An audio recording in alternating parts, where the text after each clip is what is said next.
Good afternoon. I guess still morning where we are. Just finished the Dutch Grand Prix as well. Welcome into the dive. I am going solo today. German Dave is still sick since Friday now. So all the best to him. Hopefully he does recover. Hopefully he's good. Yeah, I mean, by next week, surely, right? So I'll be doing it solo tonight. No big deal. We do have the double header starting off with Newcastle, Liverpool doing the next game. Kind of an overlap an hour in at 12:30 Eastern time. An hour from now, yes. That's Juventus Frosinone. Of course, we're going to do Juventus. Why not? But this one probably the biggest match of the weekend, I would say, in terms of stature of both teams. Newcastle, Liverpool, and we do have our first Englishman here in the chat as well. Dan, welcome in. Starting off the Premier League, guys. So before we get underway, please like, subscribe, follow. We are on all platforms. The links are down in the description, so please check that out. We are currently on YouTube, of course, Twitch, X, Instagram, pick and assist. And I say I've only put it on YouTube in the horizontal today. No, it's in both. Okay, it's going in both. My bad. Yeah, Tottenham. Oh, buddy. I tried to get my brother on the stream. He doesn't know footy a whole lot. He is a sports guy. He knows the NFL, the NHL pretty well. MLB. One of the big North American ones. His son is pretty decent, pretty good at soccer, football. My nephew. I guess his there's a work pool for the Premier League. He was asking me, and he confirmed with his son. He's 13. He knows things about it. I mean, he didn't know that Tottenham. I warned my brother about Tottenham. I'm like, don't put too much faith in them. And sure enough, because he had them winning, and no, they clearly did not win.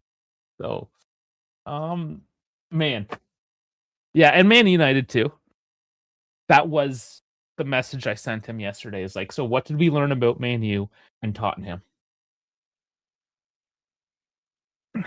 It's just a super disappointing way to start off your season, especially when you look at how much money these teams do spend. I get it's a long season. It is just the first match. But come on, guys. It's a bad luck. Definitely a bad luck. Tottenham that spend nearly 300 mil and they got thrashed. Yeah, that's exactly it. I don't have the hard numbers. Maybe I can pull them up, but yeah, these Premier League. I get you have to compete. You have to spend the money when you're in the Premier League. Those exuberant amount of money. Yeah, let's look it up. Total spending by club in the top. Yeah, top spending by club soccer. Let's see. Transfer Market does usually have it.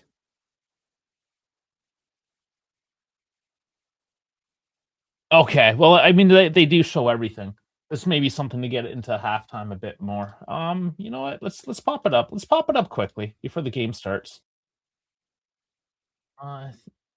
Yeah, there was that moment of silence for Kevin Keegan, so there is a slight delay. We do have a moment here just to dive in.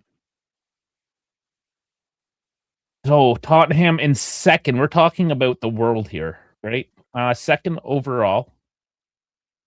Chelsea's first. They spent 407, income 165. Their balance is 242. When you look at Tottenham, they spent 267, made 165, so they're at 101.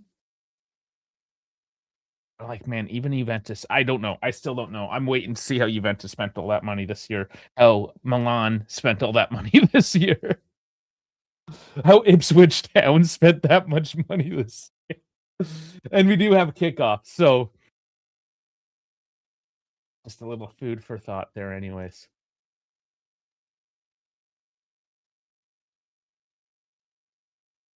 Yeah, just getting a scoreboard up for everyone now as well. And we will get the sync going on that so you can see my time. It will be interesting. I haven't figured out how to get the two scoreboard. I'll work on that to see how to get two scoreboards going at once.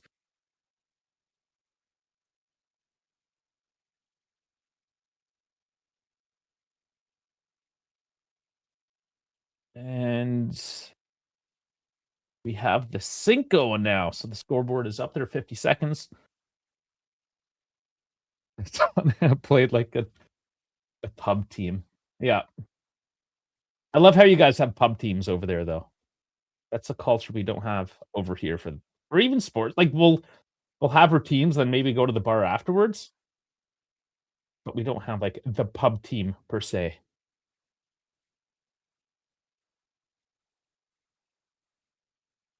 Yeah, Kimmy second. Russell, man, it's one of those things. A couple more laps, and maybe Hamilton would have had him.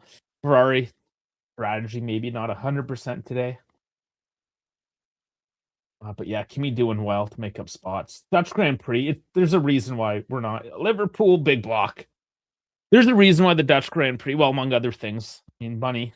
A lot of these countries can't afford while competing with the US, with the Middle East, in terms of how much they're willing to spend on a sport to host things. But um,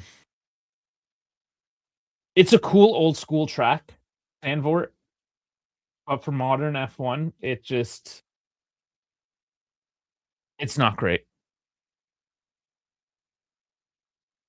There was the Leclerc overpass halfway through, and then some things towards the end, but, like, a lot of that race is just I kind of expected it. It's one of those things because I'm streaming right now, and I had to get things done, but, I just kinda put it on. I was doing other things for most of it, essentially. I got my pizza dough ready. 'Cause I was in Toronto last weekend. I got the buffalo mozzarella. Never actually got buffalo mozzarella in Canada before. I've had it when I was in Italy, of course, but first time I'm gonna make a pizza with it. We just made our fresh tomato sauce, so that'll be going on the pizza as well as fresh basil from the garden. So we're just gonna do complete old school margarita tonight. Hopefully the weather stays. It's been raining. Hopefully it stays. um yeah, and then I hit the bike for like 25 minutes to finish off the race as well. So I knew I could kind of get away with it today. Hey Kerr, how am I doing? Oh, I do good, man. How are you? Are we excited for our first draw? We start the first Juve. I'll stop saying we because we're at Newcastle, Liverpool right now. Newpool? We're watching Newpool. And but in terms of Juve, they tend to start well, like their first three games tend to be okay. Now people are talking. You guys remember KF Squad, Hamza? Liverpool just can't find the target down there. They counterattack though, setting Newcastle up. Oh, nice feed breakaway, and it's Newcastle 1-0. I thought they were going to call it offside by his reaction there. It's like, no, no way. That's a beautiful goal. 4 minutes. That was like 4 minutes and like 15 seconds.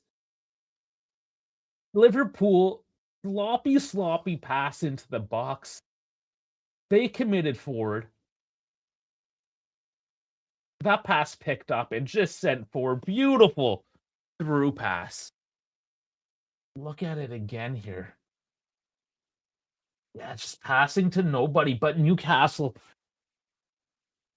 How quick they just turned this around. 2 passes. Oh my lord. That's beautiful. Anthony Alanga from William Usula. 1-2 in the back of the net. And here we are, guys. Premier League. We're not watching Serie A today. See? See how much more exciting this could be?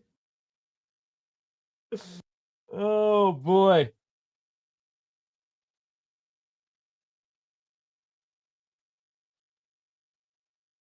Liverpool getting caught out on their high press there.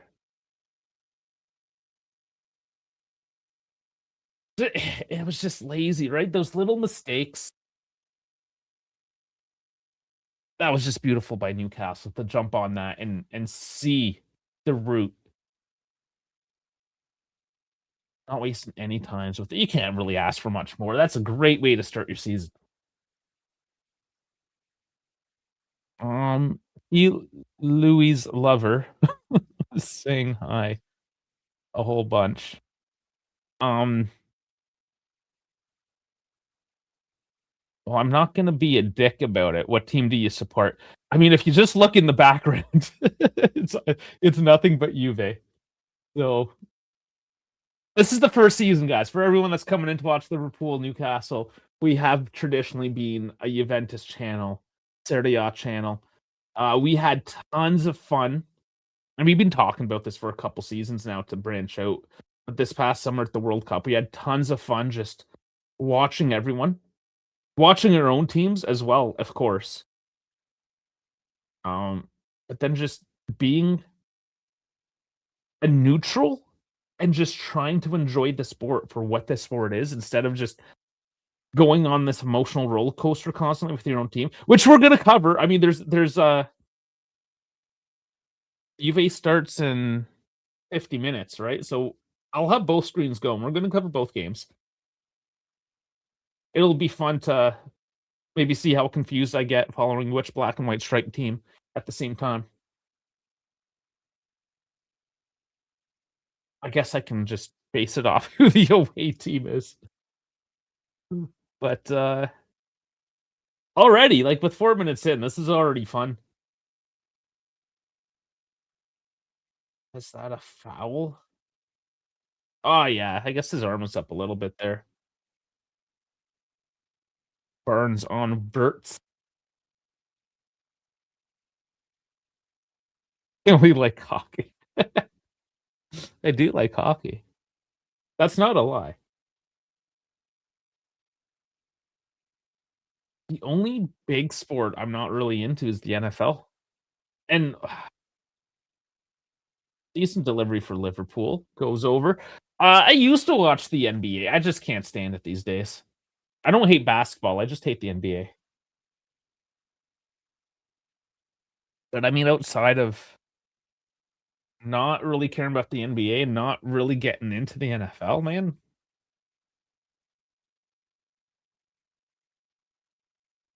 Oh, you support Arsenal. All right. Well, I think you guys have a good chance this year. They're probably the favorites, especially the way how maybe some of these other big teams are started up, right? And Dan, oh, Gakpo can't find a way through. Newcastle defending there. Liverpool trying to come at it quick, obviously. Trying to get that reaction from the boys, but not quite yet. Lots of time. I think Newcastle's going to have a lot of defending to do coming the next, how long? Maybe another 10 minutes or so before they run out of steam. Let's see how Liverpool can crank her down. Dan asked about the Commonwealth Games. That is very much something that is shown on cable, which I do not have. I think that'd be like a CBC thing. No, I don't get in. It's one of those things if it's on TV, I suppose. I don't think there was a whole lot of contact there.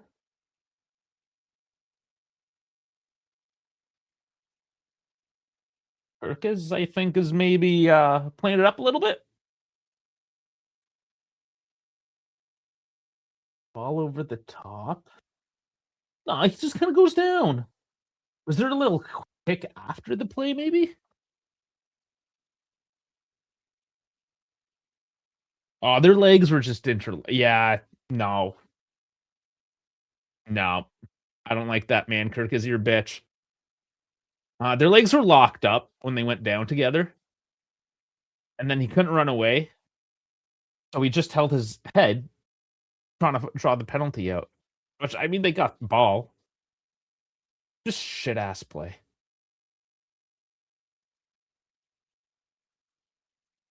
Favorite hockey team is the Miami Dolphins. That is definitely the wrong sport. The Dolphins is American football.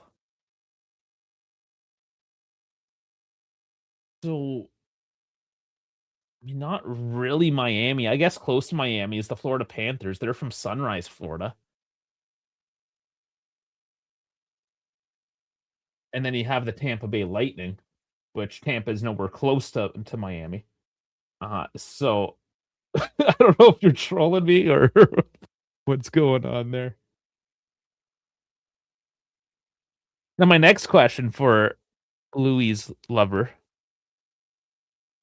interesting name. Are you in North America, or are you, England or something? Because in England they got it all fucked up. In England, they called field hockey hockey, and then ice hockey ice hockey. But ice hockey is the real hockey.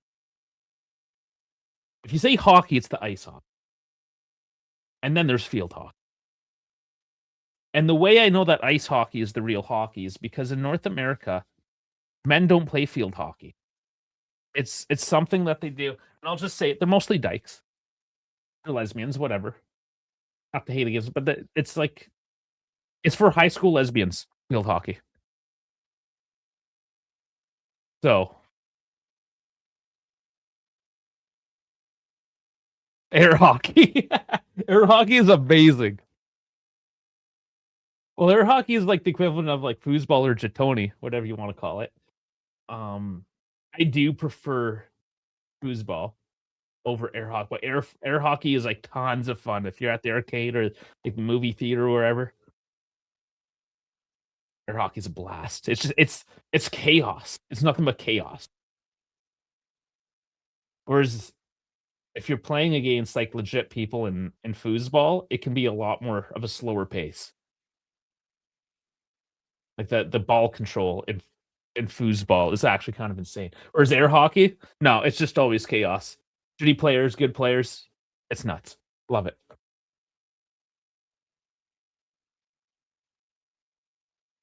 So you live in the UK, but you came from America. All right.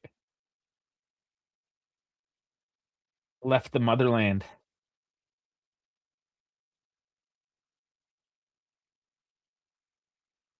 Nice stop again. Newcastle just completely taking the sting out of anything Liverpool's thrown at him at the moment.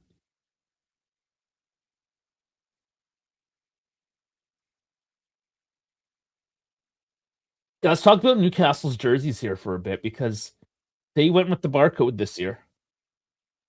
And Juve went with the barcode. Was it last?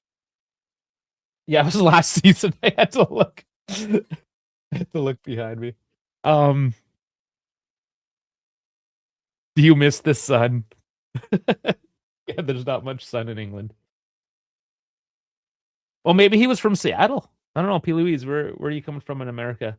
Because if he's from Seattle, same. He says yes. Okay, so maybe not Seattle.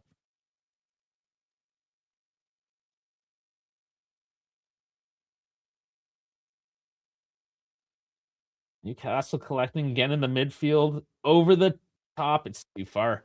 But the idea there from Newcastle, they're chopping out Liverpool's high line, giving them no space, and working well enough to get the ball and moving it forward.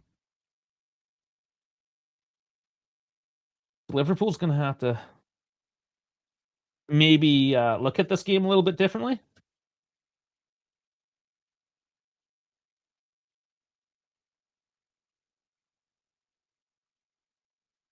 Again in the midfield.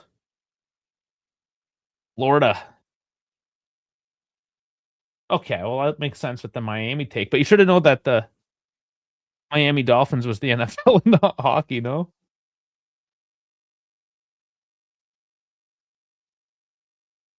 I'm not trying to embarrass you, but just saying. Um, the only reason why anybody likes the Miami Dolphins is because of Ace Ventura. Outside of those who are from the area, of course. But I'm convinced that's the reason why the Dolphins ever got well, and I mean in the '90s they were pretty decent as well when Ace Ventura came out, but if Ace Ventura didn't happen. Yes, he laces out, you know, J Car.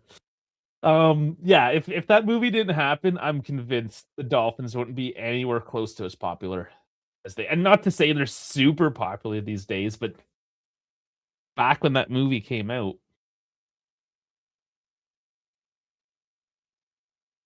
they haven't really done a whole lot since the '90s, have they? I don't know, correct me if I'm wrong, because I don't follow the NFL, but from what I understand, the Dolphins kinda had their moment, and that was it.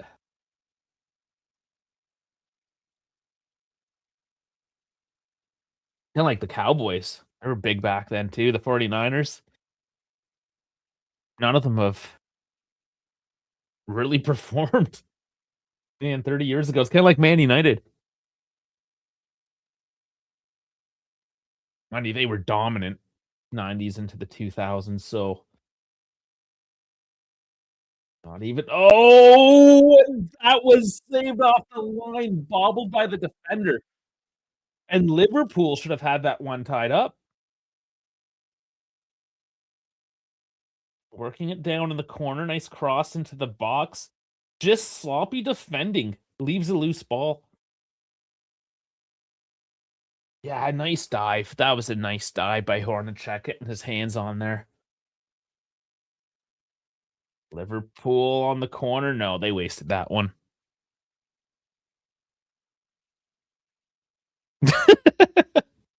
Jesus.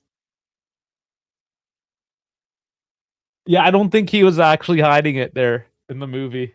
I think that's just the magic of movie. And yeah, I mean it's a '90s action comedy sports movie, you know? Like it is what it is. You can't expect pretty solid or anywhere near decent writing in terms of plot consistency or any of that.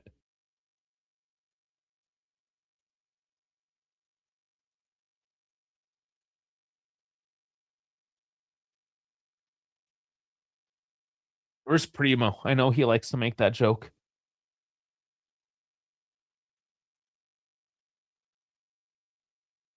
There is a new stat here. I don't know if it's just for Premier League. But I'm looking at FotMob. They're showing the referee, and they have yellow cards per match and fouls per match. Very interesting. So Stuart Atwell gives 4.4 yellow cards per match, which is slightly above average, and he gives 21.8 fouls per match, which is average.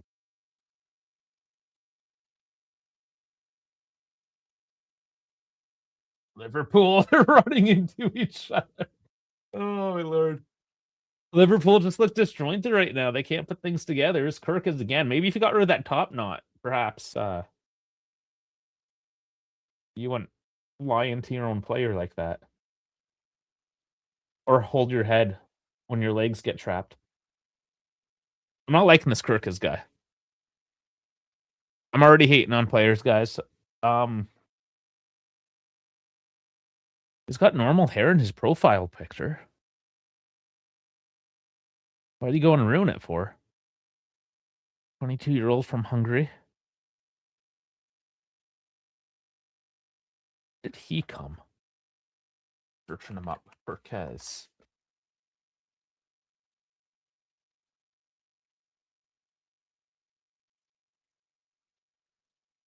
It was in July 1st, right at the beginning of the season.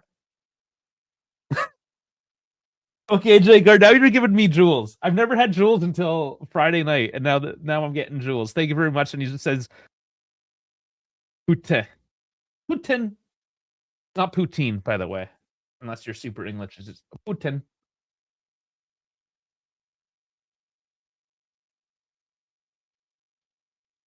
And here's Kirkus with the overlap and cleared down the line. Kirkus does look dangerous. He is a very advanced left back. I'm feeling he is more like the left wing, just the amount of overlap and speed that the kid does have.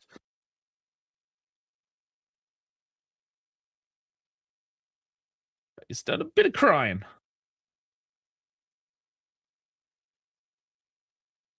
It came from Bournemouth for 46.9 million euros in July 1st, like right. That was obviously something that was pre-agreed. He was Milan under 19, went to AZ Alkmaar. He's Hungary. He played in Hungary. Actually, Austria, Slovenia,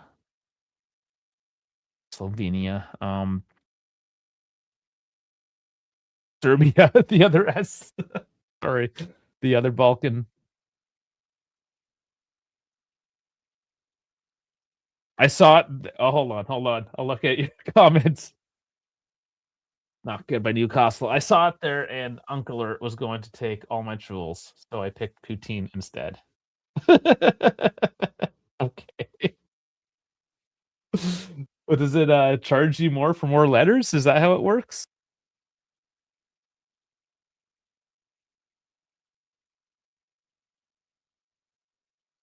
Okay, P. Louise Lover is just saying hi again. You're not botting me, are you, Louise?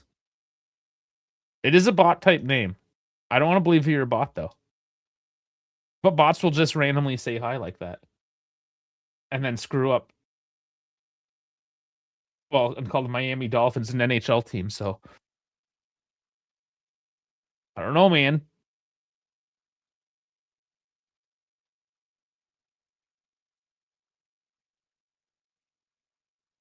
Newcastle keeping that pressure on. And even when they give it away, they just get it back. Liverpool not having a great first half. 23 minutes in now.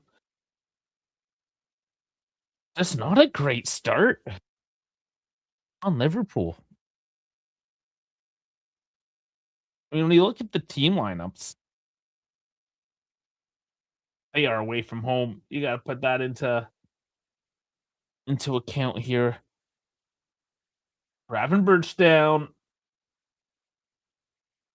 They're happy with that tackle. Castle will turn this upfield. Do they get the pass through? They do. Oh, not enough space. Tumbling, trying to get a foot on it. Cannot get enough of a shot on that. But they're going to have to look at that. The initial foul on the play. Or is this just a penalty they're looking at in general in the box? Was there enough contact?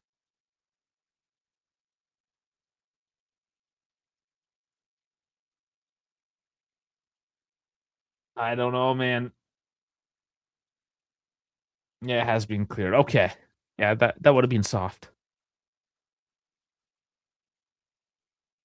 Would have been super, super soft, I think, on that case.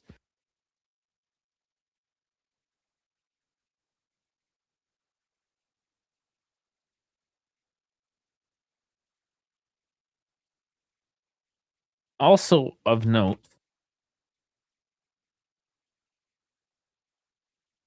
was he hauled down on that? There is a yellow card. Doblazai. Oh, that was super soft. Lisa gets his hands on him. I don't know.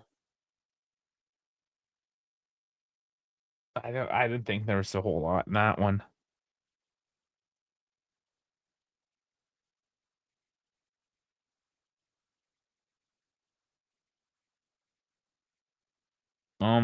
Anyways, also coming from Bournemouth is Liverpool's manager. That's who I want to talk about. Andoni Areola.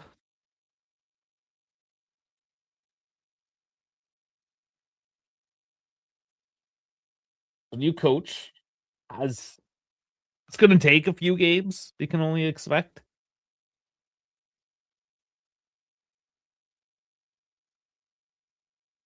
So Blazai with the free kick. Bit of a ways out, but definitely doable from there. Not a bot. Okay, yeah.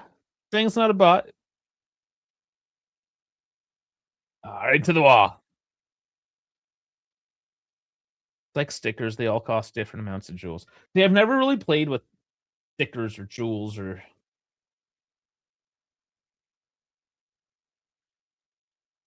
I don't know, I'm just too old and boring. I'm too much of an unk, I guess.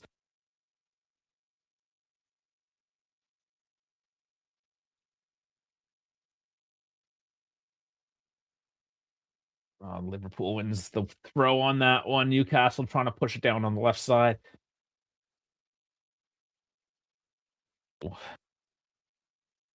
Perhaps there. We got a limper. Isula not looking 100% there. There's the Gakpo, takes the shot, blocked off. Still Liverpool.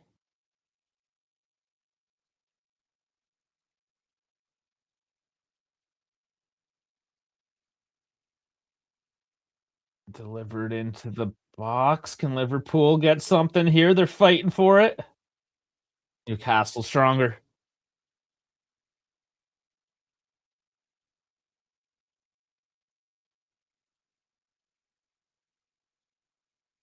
And Newcastle just sweeping it away right now. Kind of old school. Ball comes in. They're kicking it down.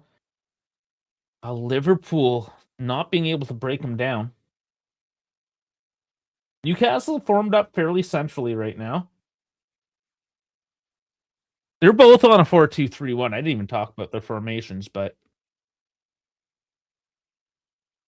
Newcastle kind of doing a 4-4-2, maybe defensively. 5-4-1.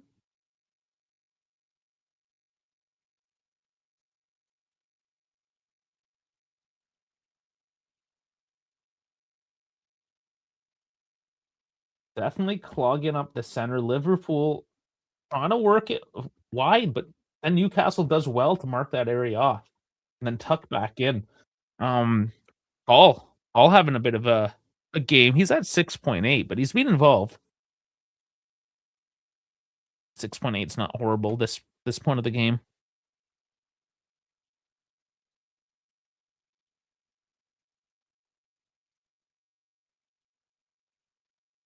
How old? He's still only 21, Lewis Hall. My lord. He's one of those names when you get FIFA and you're trying to build a young team. He's always, well, he has been for the past couple years, one of those left backs that you always pick up. Long shot there. That's never going to go through by Kirkes. Easy save.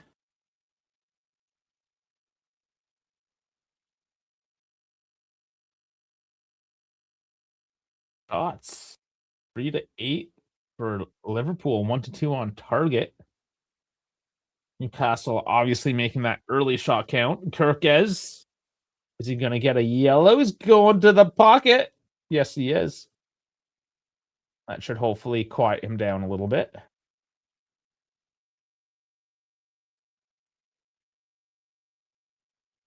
Yeah, I got a little handsy there, Nalenge.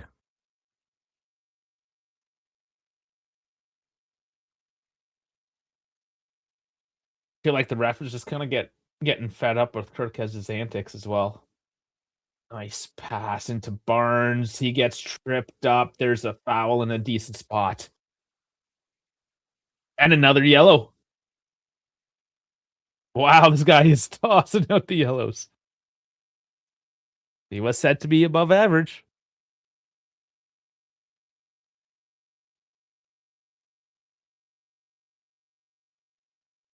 Gets him tripped up. I guess it was an offensive action. That is Frimpong, by the way. Yeah.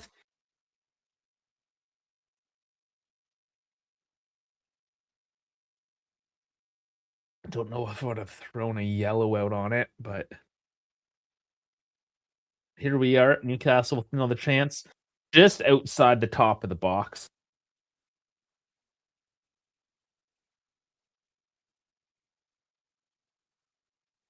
Very decent shot to make an attempt here.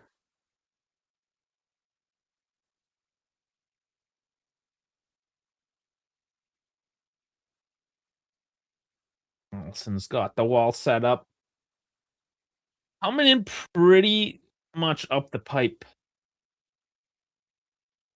See who takes it, which direction we go. Usula takes it into the wall, gets the rebound, shoots again, deflected out for a corner. And he's still hobbling around.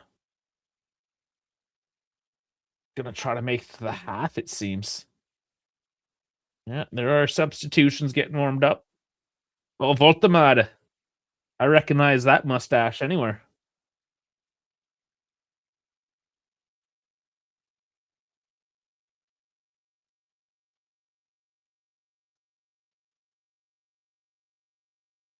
Ball with the delivery. Cleared off by Van Dijk.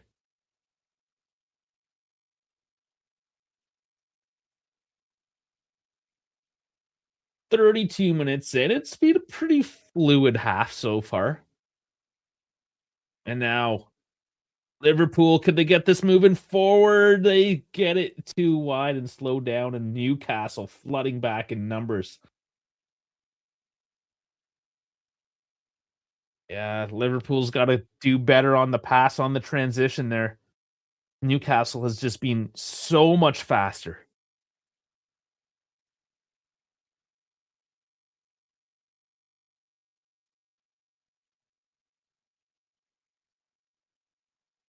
Well, now it's Newcastle with the missed pass. That gives it to Liverpool pretty down deep for a throw.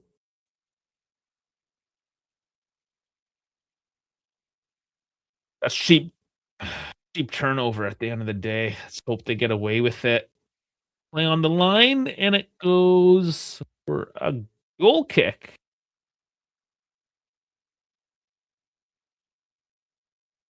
Both teams being sloppy.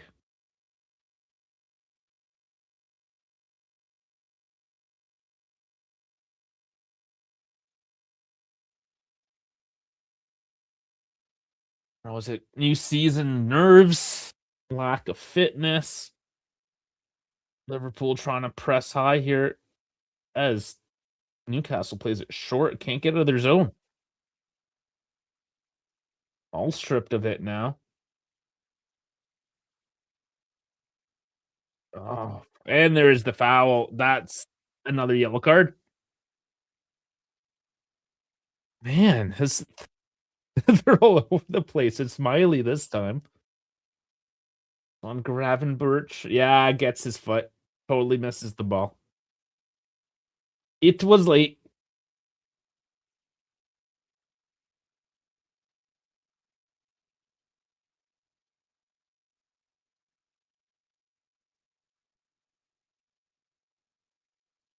Free kick going to be swept in.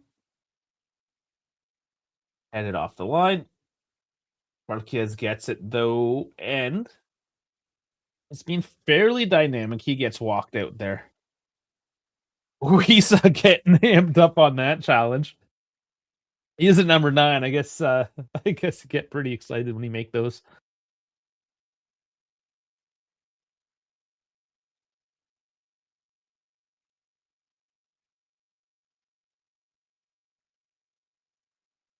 Yeah, the jersey situation here.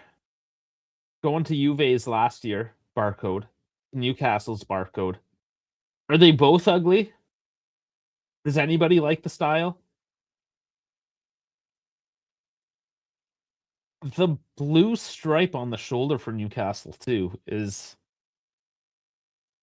feels like they're forcing the matter just to get that color in there. Nice feed forward again for Newcastle. Gets shoved off by Van Dijk, but those looks, that's how the first goal came. Forward thinking, glide rule pass, man. Van Dijk this time smart to it, but Newcastle keeps on doing that. Gets a nice little run through. They know Liverpool's got that high line. Pass like that will completely open them up. Again, we saw it. We saw it 4 minutes in. That was on transition, though, of course.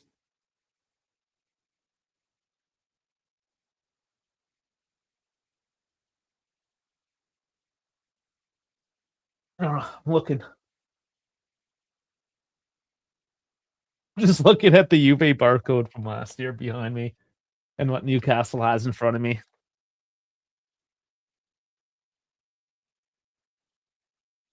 It seems less barcodey, the Newcastle one.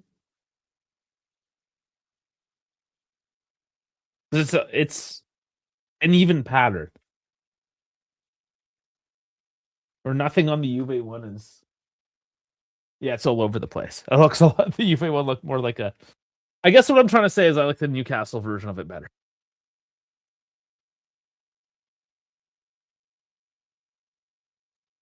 And I know what are you gonna do with black and white stripes? Well, you have third kits, guys. Newcastle trying that slide pass up again. Liverpool's getting, yeah, they're smart to it now. I think they know what they're trying to do. The first one came a little early, caught them off guard. What Liverpool now needs to do is take this momentum the other direction. Long ball.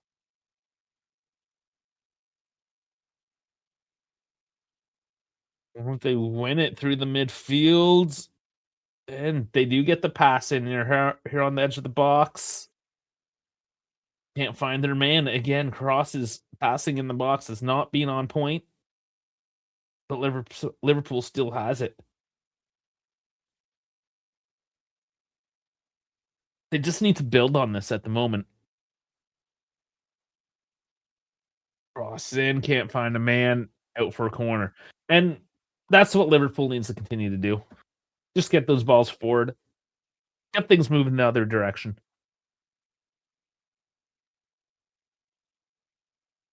Use these opportunities as well. Newcastle just, I don't want to say park in the bus, but have really collapsed defensively into the center with numbers. So, how do you break that down? Try to do it on the corner. And does get directed towards net, but over for another corner.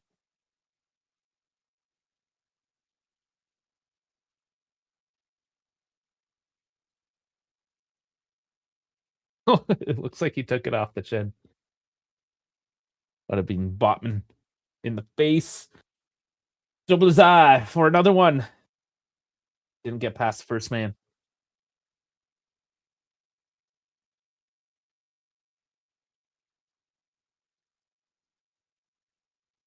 Interesting though how Liverpool now has two Hungarians on the team. You don't see a whole lot of Hungarians in general, and Liverpool's got two.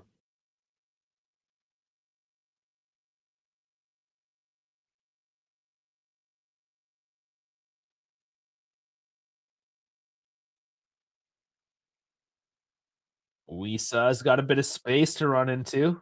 Decides to go to Alanga, back to Wisa. Okay, no call on that. Wisa just runs over his man down on the touchline, but Newcastle maintains a bit of control. Ball pushed out. Zoblazai turns it over, takes the throw quick. And is there anybody there to get on it? No. Too quick. Liverpool didn't get their players forward.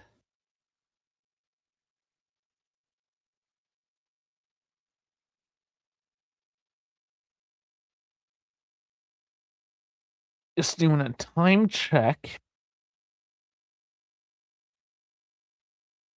Because Juve is going to start their game once this game,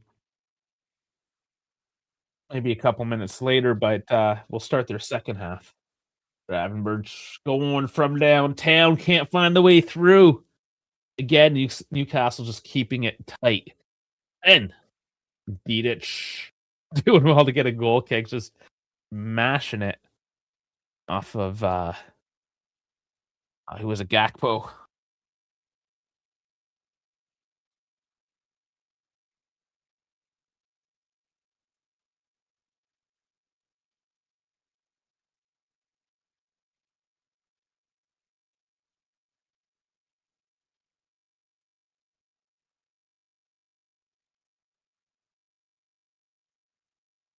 Thomas Tuchel in the stands there.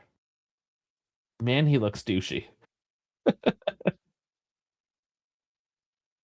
Oh man, this has that look.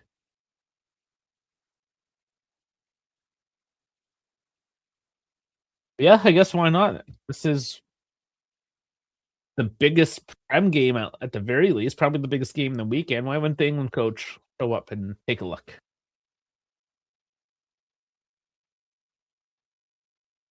We also got another German coach there for Newcastle, Matthias Gisli. If only the German was here to correct my pronunciation of German and every other language except English for the matter. I think I get like the English and Italian over him and then everything else. Oh, Lisa, you're already on a yellow. You're already on a yellow. Pull it out of not really a challenge. Yeah, there was a bit of a challenge there. It was light. It was from behind though, and he's a little lucky.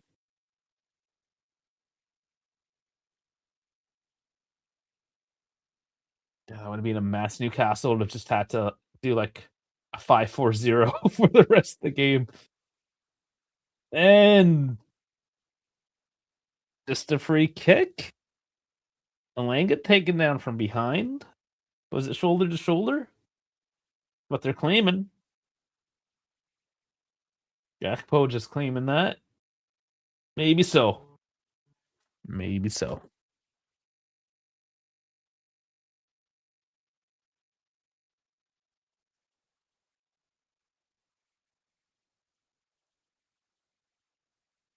Apparently, Alonso's the only person to score a point in every single Dutch Grand Prix.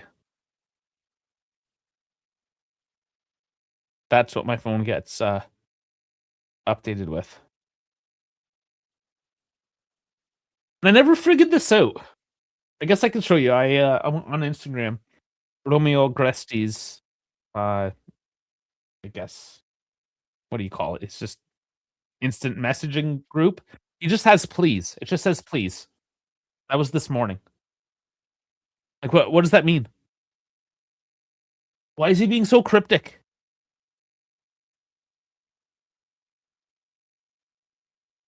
Even when he's having problems, he gets all cryptic just to try to generate clicks and views and shit. Like, he can be annoying. He can be very annoying.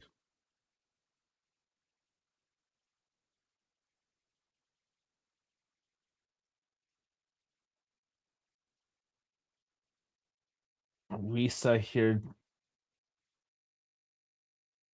Yeah. I don't know if that was a pass or a shot. I think it was a bad shot that turned into a bad pass.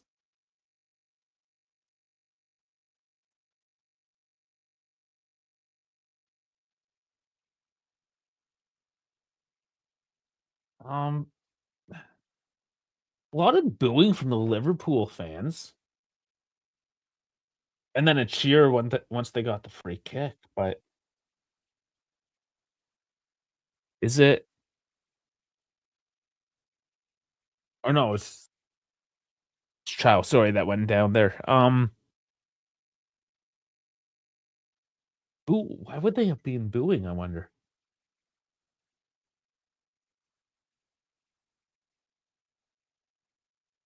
And they're not happy with how the game's going, of course.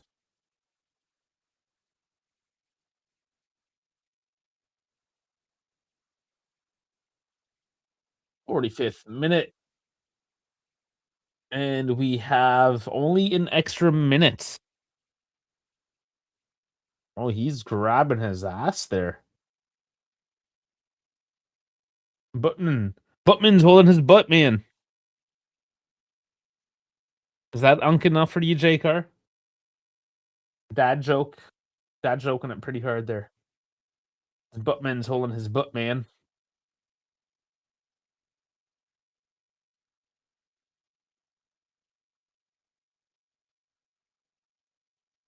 Yeah, walk it off. Only a couple seconds left. Let's go.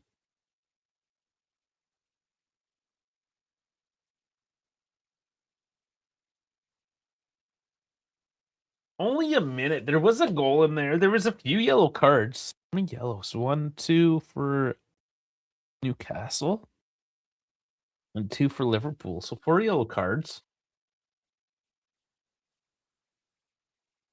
You can certainly argue for 2 or 3 minutes.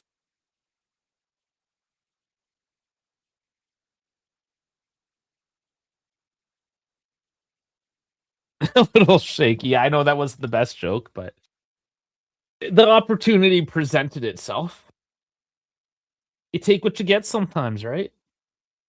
All right, and that was the half. Newcastle going up early, 4 minutes 15 seconds. Getting that 1-0 lead and holding on to it. So the Juve game will be starting in 11 minutes. So we'll get some exclusive Juve for a few minutes before the overlap starts up again. Okay, so I don't know. Do we have any Liverpool or Newcastle fans in the chat that would like to give their opinions on how they think that went down there? Liverpool not looking that great. Rough first half. Get up the thought mob. Take a look at the numbers.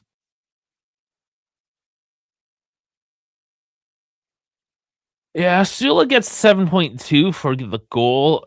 Miley gets a 7.1. See what he's done. I haven't heard too much of him.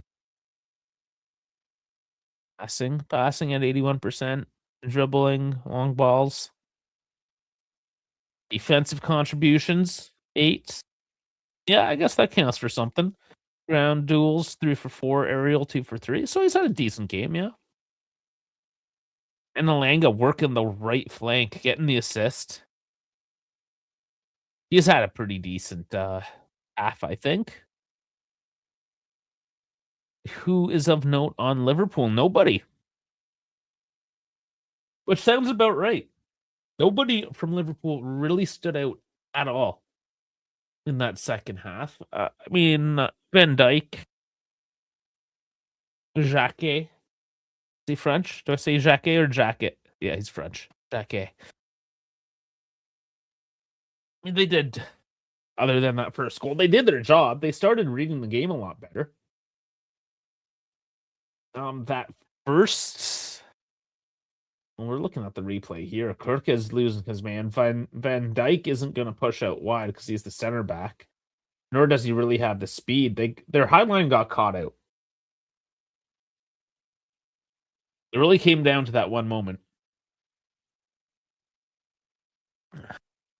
But in terms of anybody, I mean, Verts didn't do much. Isaac, who used to be the Newcastle striker, of course, didn't do anything.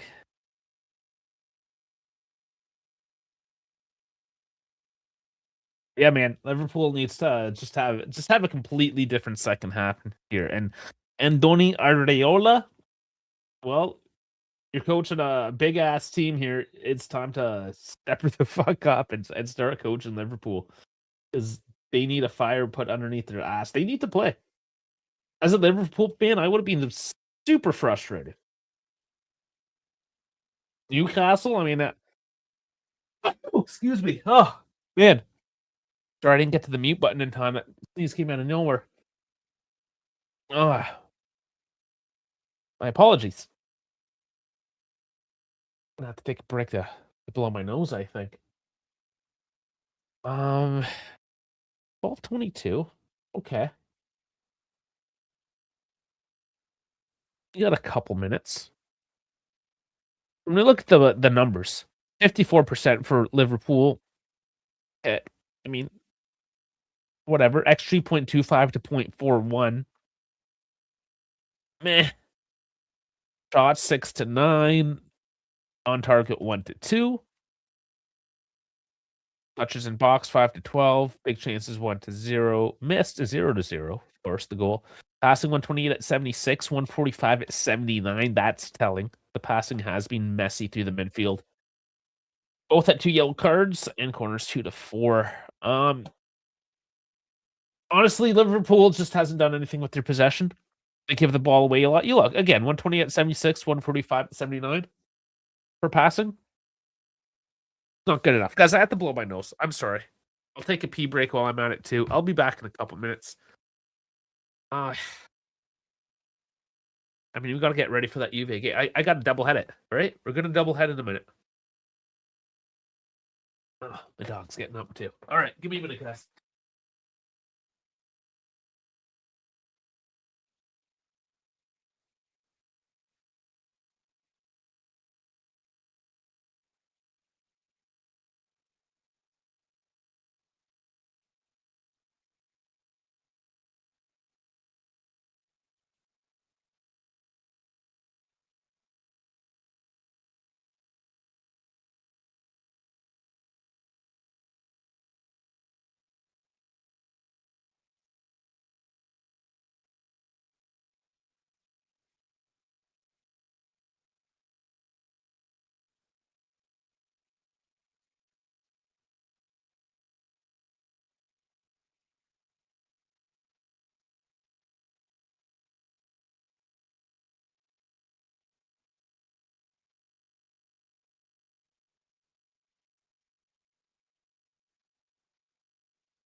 Yeah, come lie down. My old dog. I don't want to say he's getting old and senile. He's actually pretty good. 12 years old. Sniffing the floor. We got a pregnant one. And I think she had some morning sickness this morning, and he was smelling the spots. So he's still on top of it. Not like Liverpool. But old man dog here, he's on top of those scents. Okay. I'm gonna get a second screen up here so I can do this double header.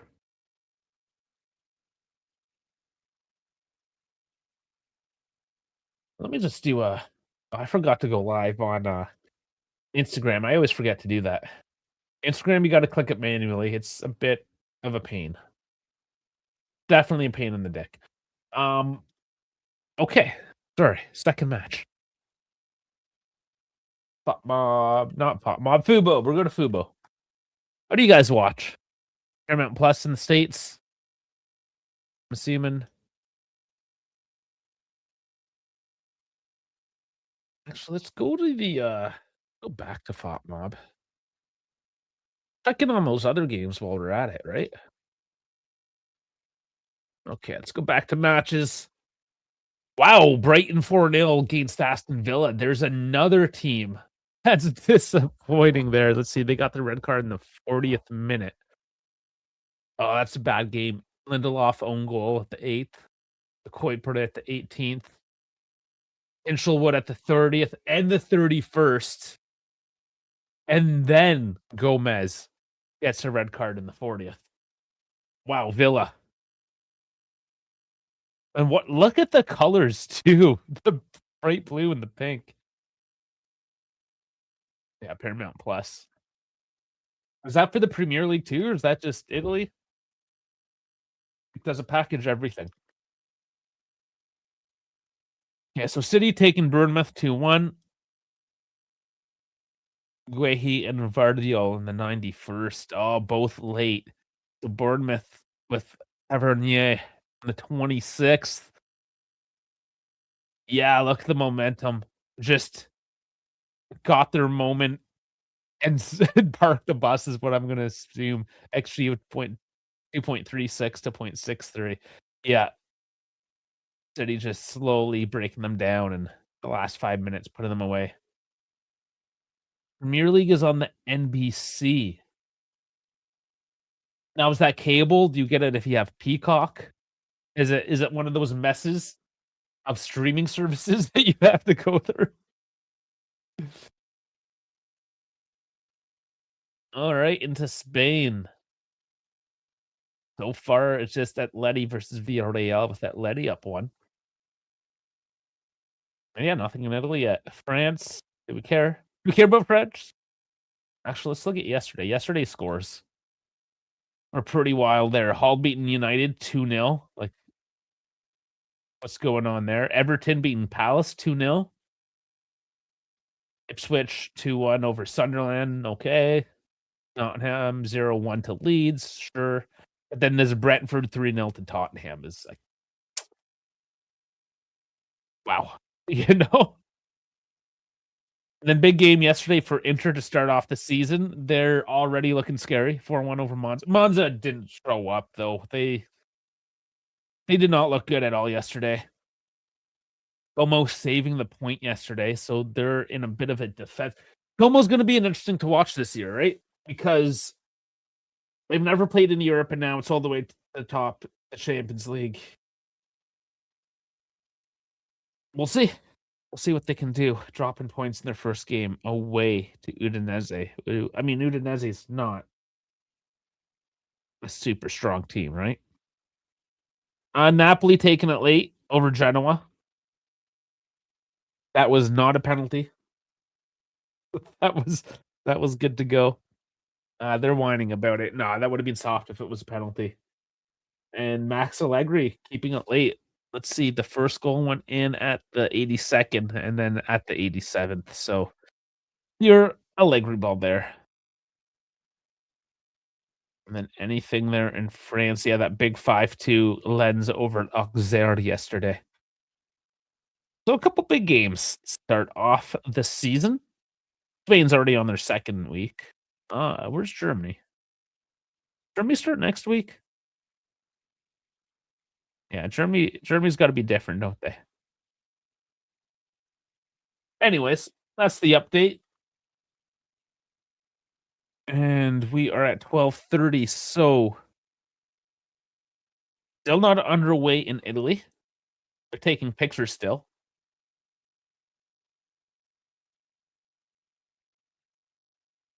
Yeah, Pogba got let go again. Yeah. What do you say, man? What do you say about that?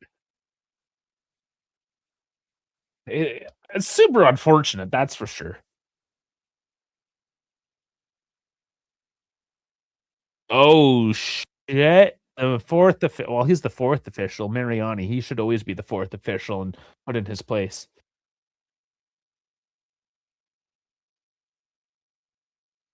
And then Marini in the bar. You got Mariani and Marini. That's not confusing. Ficardio starting in net.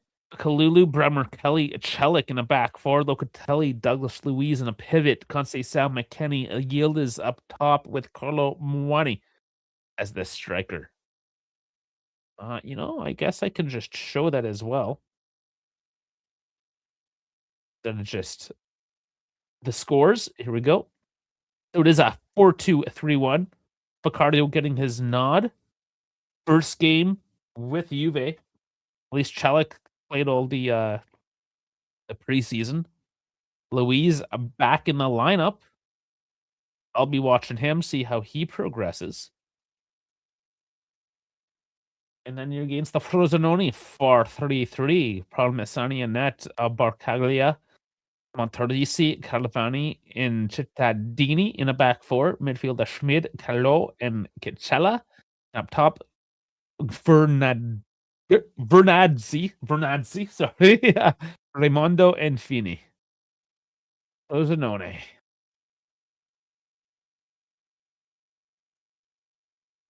Okay. How do you? Oh my god, that it actually looks good. Serie A looks good. What's going on? I'm so surprised right now.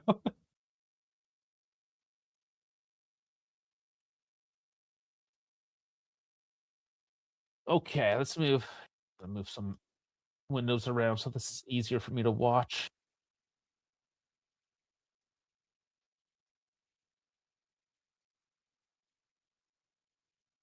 Yeah, it's looking really good. I know the lighting, the sun, it's got that golden hour sun coming in over the stadium, but we do have kickoff here in Italy.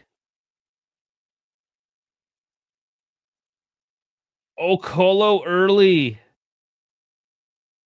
Doesn't work out. Little trip over the top towards him. Honestly, flames aside on this Juve kit, it still looks pretty sharp. The flames aren't the worst flames ever. I hate how they have to do that kind of shit.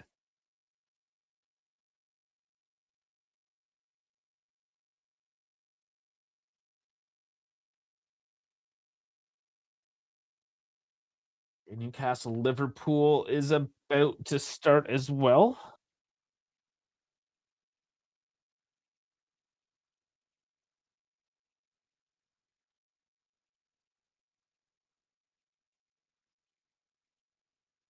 The frame rate on the Juve game though is not great.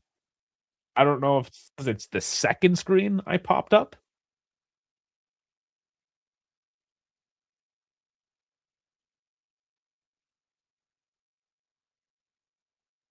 I guess I'm gonna have to deal with that until at least this Newcastle Liverpool game is over. Liverpool trying to start off on the front, but not finding the way through for Gakpo. So my earlier concern about watching 2 games with teams with black and white stripes is, well, no longer concerned with. I should have thought too with Juve playing away from home. They are in their black and golds. Liverpool off the corner. Oh, a little punch away there. It's still in Liverpool. No, Newcastle gets it out and they transition forward. Is there enough space? Pass that through. Oh no, he steps around and gives it away. Final ball failing Newcastle there. Meanwhile, in Italy, Locatelli's taken down defensive zone. So little reset. Must be warm there. Luciano Spalletti just in his white shirt. I feel like we're gonna see his boob sweat coming through that one soon.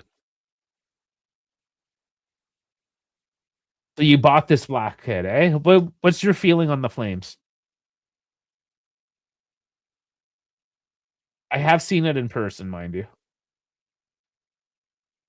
I have seen all the Juve jerseys in person. Well, most of them. There's this one kit shop by my parents' place last weekend when I was there.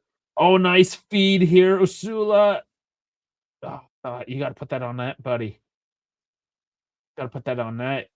Newcastle still with it and over the bar from distance.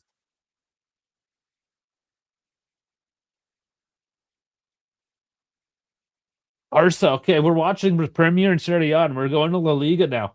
The Barca midfield looking fire after signing Rod. Well, yeah, I mean Rodri's a huge pickup.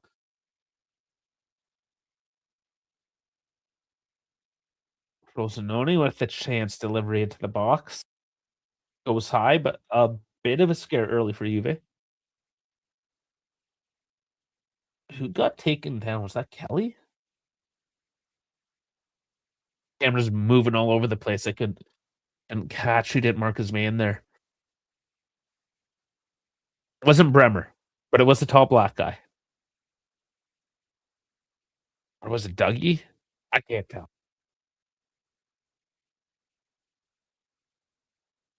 Ezio Simonelli, the chairman of Serie A, is there at the match. So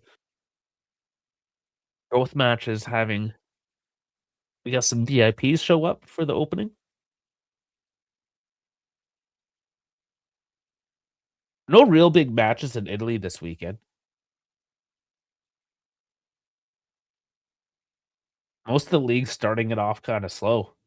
Chico cutting in, passes to Colo. He held it up and couldn't control. And a bit of a foul there. Giving it to Frosinone. Newcastle, meanwhile, pinging around in their own box, trying to get it out. We saw Not fouled. It was clean. Play on, says the ref. Liverpool with it. Okay, now this wide view of the pitch here in Frosinone is showing kind of how not green the grass is. So you like the Flames, but could have done without it. The Flames were goal. See, now that would have been too much. I like how the Flames are muted and not like solid flames. They're kind of, I guess, digitized a little bit, if you will. You know, there's a bit of texture cuts in the lines. That lightens them up a little bit more, and I think that's why they kind of get away with it because they have lightened that texture up a little bit.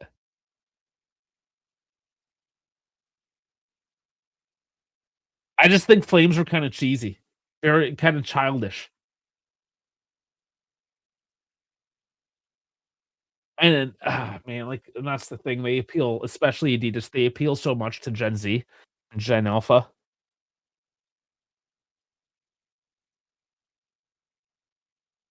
Meanwhile, everyone knows it's like the 30 and 40-year-olds that spend all the money on this stupid shit. But then we're gonna buy it for our kids. Nice deal, Cola with it. Put this on net, and it's too much directly on net. Colo, man. I'm not gonna lie, having Colo up in the number 9 position has immediately looked better already. He's actually playing as a number 9. Or well, we saw Dusan with Besiktas yesterday. He's still doing Dusan things.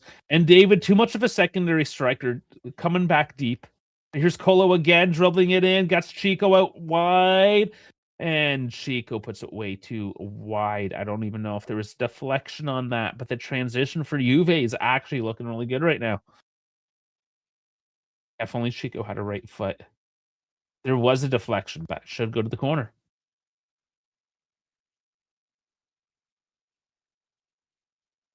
But good space, good hunger. I don't know why Colo couldn't get an angle on that shot a bit earlier. But speed, hold up. Again, just a true number 9. And David, I have to continue to remind everyone that Jonathan David is not a true number 9. Very much a secondary striker. And we don't play like that at Juve apparently, so and that's one of my issues with Spalletti. Why not work with what you have? I mean, he didn't invent the false 9, but made it with Totti and Roma very much a thing, very popular. So why he couldn't be creative again last season? I mean, and Colo's not going to play all 38 games or whatever Champions League, Copa, right? So we're still talking about terminating Milik's contract. Ooh, that was a close shave by Gakpo there. Just skimming the bar.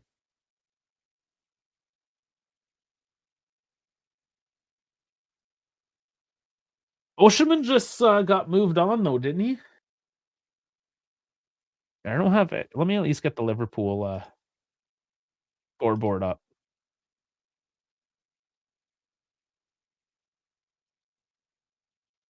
At least one of the scoreboards.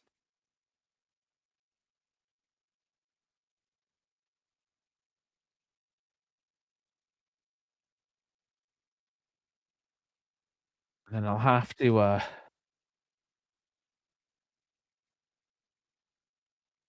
man, have to set no, there's too much to set up to get the second scoreboard going right now. All right, bit of discussion here in Italy. Ref cam. Bit of a tussle in the box. I know I've immediately paid more attention to Juve. It has been actually pretty exciting first 10 minutes. Bit more going on there. But Liverpool still searching for theirs. Newcastle not giving anything away.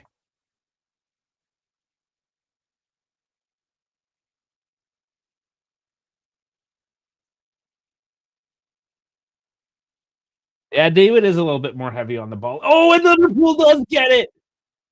What a shot. They're away for a second, and Gakpo just says, "I'm gonna take this one 40 yards out and tuck it into the side netting." What a beautiful goal. It's 1-1 for Liverpool now against Newcastle. Eh, just kinda play oh, there's a nice little feed there. Yeah, Gakpo's given some space. That's exactly what Liverpool need to do is just open up that as Newcastle sat kind of parking that bus a little bit. Gakpo floats into space, nice little pass up into him.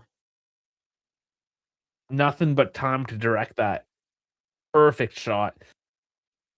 No, nothing crazy on the ground. It's a nice little tuck from distance.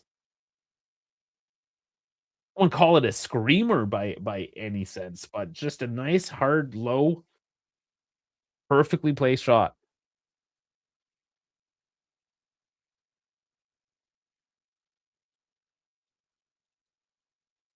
Yeah, and David is just a stockier build as well. And that's why I say he's more of a false nine, second striker, plays better in that system, right? Because he's gonna be able to be a little bit more physical into that midfield. Like, at the end of the day, I mean, David's shot isn't anything special. I mean, he can bag him in, sure, but he just does more stuff off the ball. He's the kinda guy that would create space. Like, I wouldn't mind seeing that experiment where you have both Kolo and David, you play like a 4-4-2 or something, 3-5-2, something to that effect, and then see how much space David can kinda open up, especially if you have like a Yildiz or a Begovic in the slot. You can also bomb forward. So you kind of have Colo and then say like an LA Begovic bomb forward as David goes in deeper. He's not going to score goals that way, but he's going to open up the space for the other two. I would personally, if I was playing Football Manager or something to the like, that's how I would try to utilize that. Or just even move him into like an attacking midfielder. You know, if you have all these midfielders, you can play him up top on Locatelli and Douglas, for instance, you know, and let him just be more of that forward creative guy. And Newcastle, oh, it's 2-1 for Newcastle. And that game's opening up now. What a run forward. Man, as I was saying, the UV game had a good 10-minute start there and was looking nice. All of a sudden, over Newcastle, things have opened up for both teams.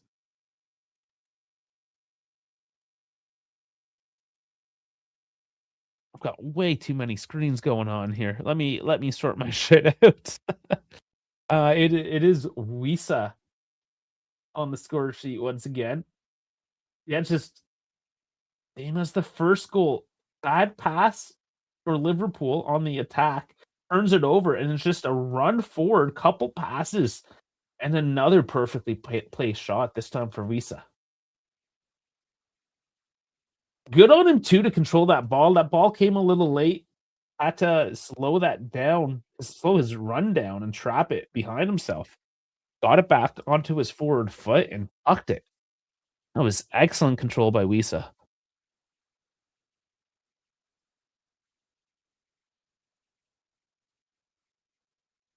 Then who gets the assist? Oh, Wisa's the assist. Willock's the goal. Oh, I got them all mixed up. It was Joe Willock and Wisa with the assist. My bad.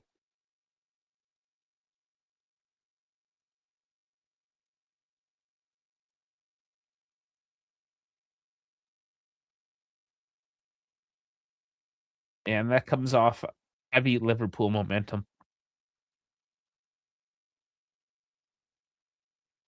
Liverpool still with it. So just a quick counterattack, just like their first goal, man. That was I won't say it's exactly like their first goal, but definitely shades of the same color.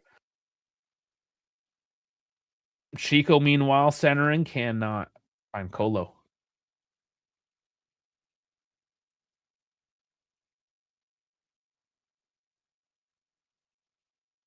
Oh man, Ralph's trying to call both of them.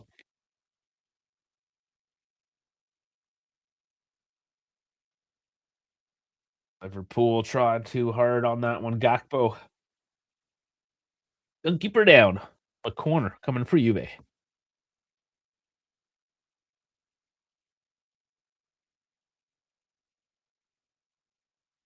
Taken short. Chico to Dougie.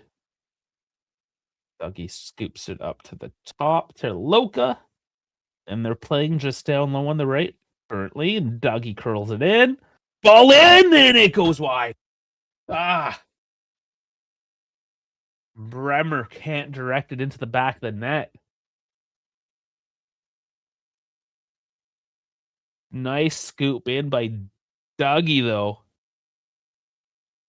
See, how far off was he? I want to get an angle on this one.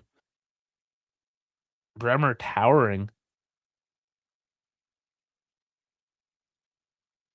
Yeah, I couldn't see how close it really was. It might have been off by quite a bit. I'm not sure, but would have been the early one. Nice. Oh, not so nice. Quick transition for Juve. They still maintain the control on it, but doesn't make the pass. Would have been a nice one too.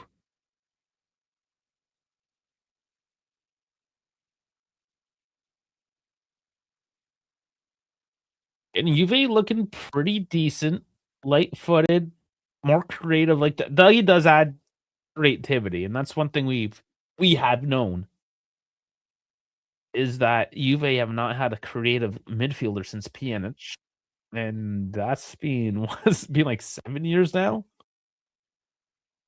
How long has it been? Heck, something like that. It's been so long.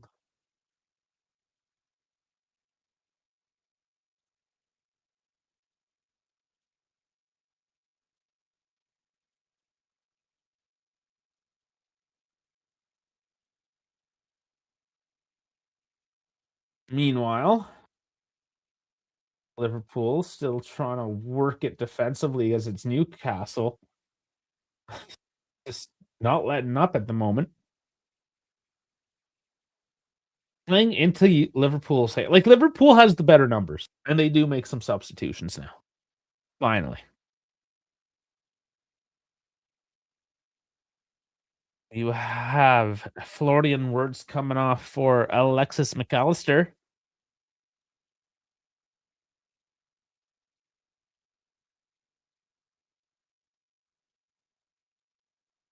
Oh, Colo puts it over the net.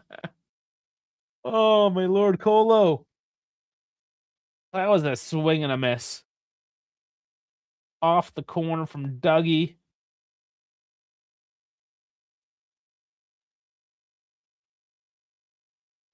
Yeah, I don't know what the excuse was on that one, Colo. It was still a little bit high. Just wasn't quite patient enough on the shot, I think is what it was. Should have take that half second extra to take the swing.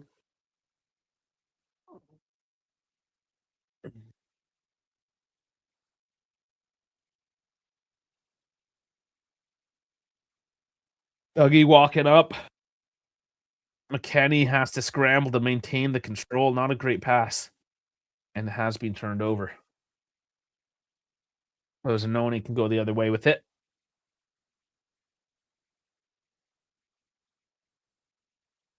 Kelly still marking his man and wins the ball. Decent defense from the man.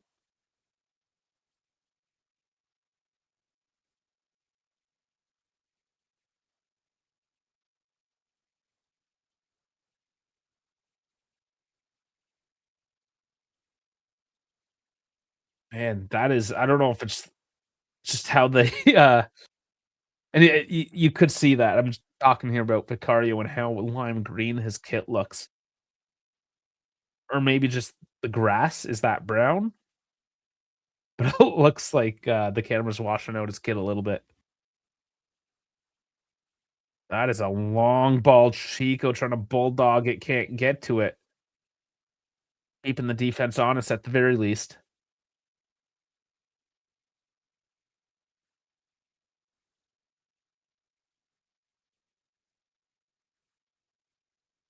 And Newcastle picking up a yellow card. Ramsey into the books this time.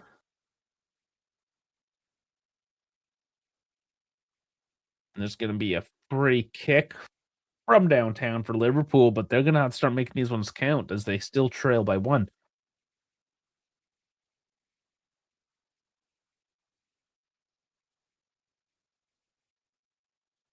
Some nice passing down low for Juve. Delivery for Liverpool. Shot on. Gravenberch at the far post, but easy save.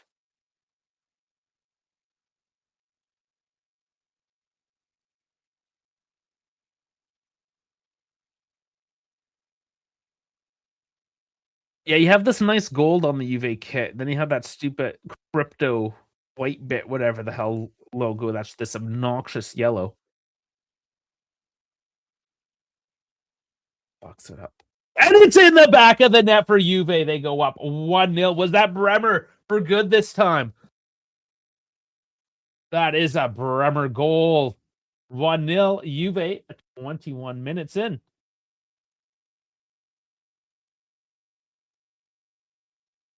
Gonna take a look at the replay on that one.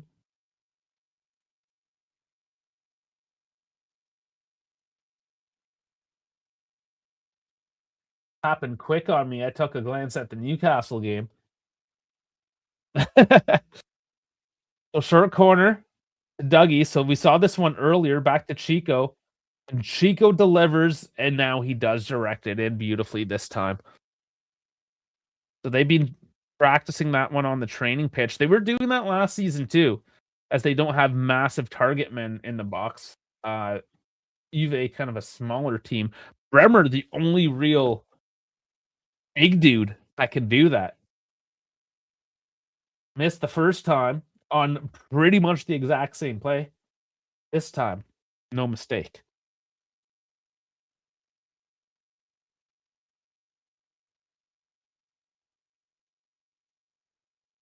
Newcastle, meanwhile, swinging a miss there too. Actually, no swing at all.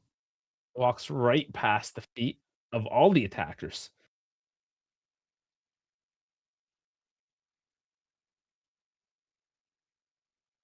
I know there's been jokes. The first goal coast, first sorry for Juve. Well, I guess it's good that a defender maybe got the first goal. Nice feed here again, but cut out. Chico trying to recover that. And high arm on the play. Stops that one dead. It was offside.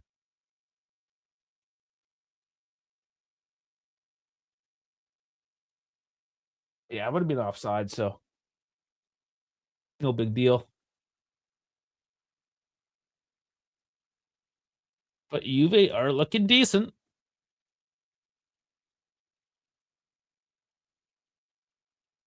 And to be perfectly honest, if you're playing these teams like Frosinone,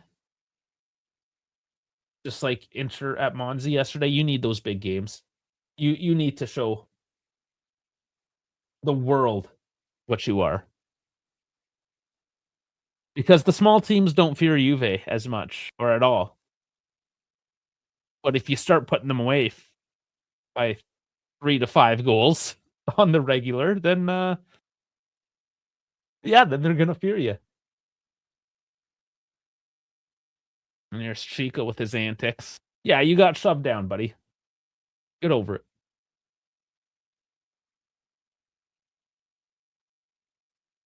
Not that big a deal, Chico. Oh, the trainers are oh, they have a cooling break. Yeah, I forgot. I forgot we have cooling breaks. I thought we were done. Obviously, the temperature dictating that in this case. It's not like the World Cup. 33 degrees and sunny. So, yeah, I would say that would meet the requirements of having a water break, with today's regulations. More changes for Liverpool.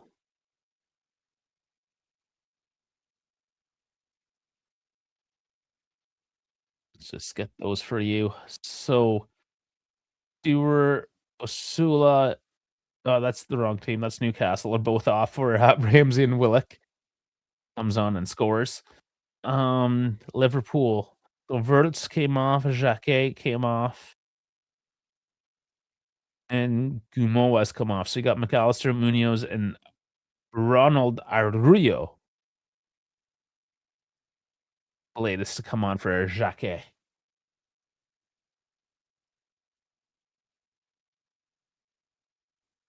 Well, this cooling break has given Sal a couple extra minutes to wipe his tears up.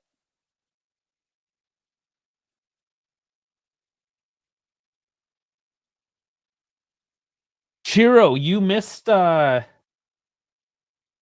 Friday show. And he also missed the thumbnail that says it's a doubleheader. We're watching both. There's 20 minutes left in the Newcastle one. I have to start up a whole separate, like, everything to get the scoreboard going for the Juve ones. The Juve's gonna come. The scoreboard anyways, but we are watching both. It's the doubleheader. But in case you guys did miss it, we're not gonna cover Juventus exclusively week in and week out. We are going to pick what we think are the most exciting, biggest, most meaningful games of the weekend, as well as what works within our schedule. You know, life still does happen.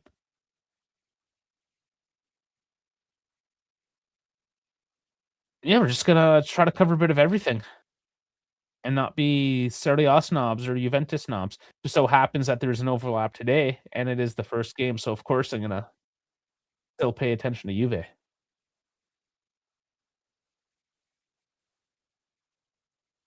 Does Chiesa still play there? He's on the team sheets, but he's not playing today. Oh man, Chalik, good movement down the left. Couldn't find the pass in.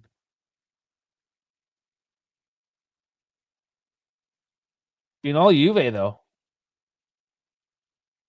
Couple minutes break for hydration.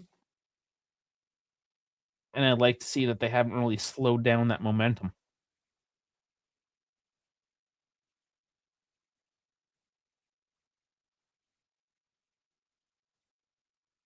Ooh, big tackle there. Still Liverpool.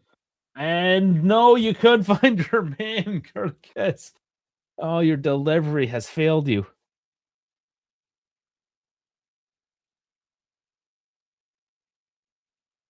Alec did have a good offseason. A lot of people were ready to write him off, but Yildiz Tog, yeah, that's a call. Free kick just outside the box. The refereeing jersey here for Serie A. I like how they put the Italian tricolor at the end of the sleeves. That's cool. Not a big fan of the pink down the side, but I know that's for visibility's sake. But yeah, Serie A doing all right on the ref jerseys.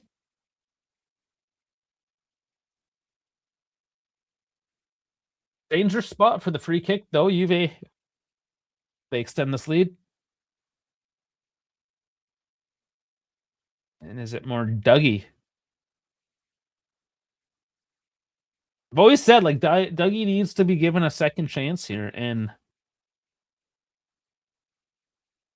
I mean, his work rate, his heart desire definitely needs to be improved, but his creativity and technical skill. something much. There's a reason why Juve bought him initially.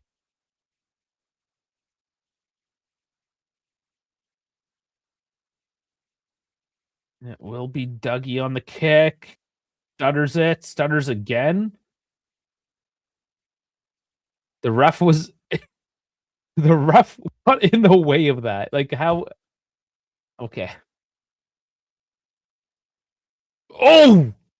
Hits the top netting just a little high, doesn't depth quite soon enough, but decent attempt from that range. Gets it over the wall, just can't get it down. And that's what I'm saying. Dougie finally offers some sort of danger from a set piece.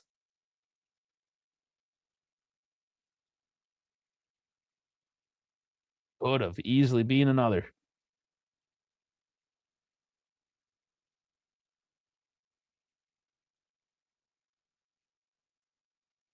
All right, man. 15 more minutes and I can go down to, well, a couple less screens anyways.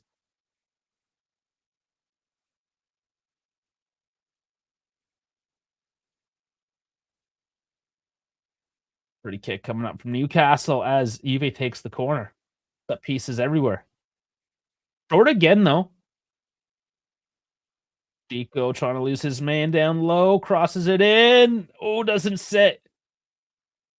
Ellie trying to win it back in the midfield, does so. Yield is trying to lose his man now, dancing around, scoops it forward, and it's headed out for a corner.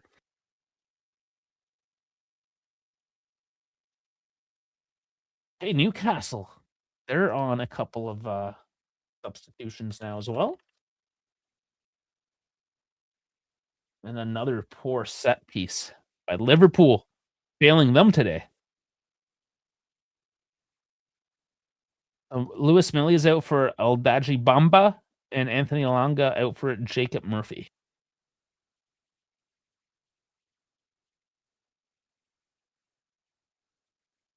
Oh, Kalulu whiffing that one. So 4 substitutions on the Newcastle side, 3 for Liverpool. 76th minute.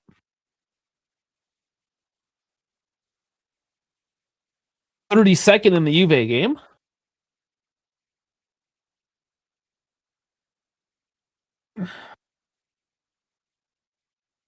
Shall I get involved up there again?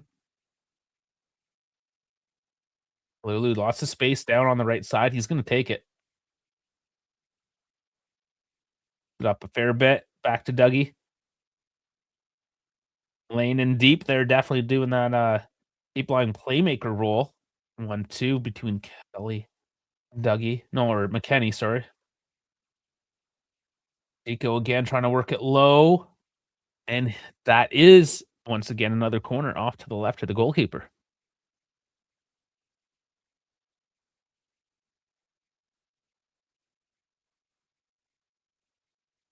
Handball luck for Malik Shaw for Newcastle, but his hand was tucked there. Liverpool not going to get away with that one. Just a throw.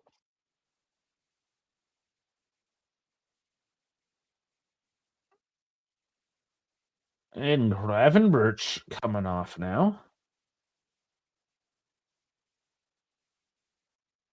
Corner for Juve, taken direct this time and defended out.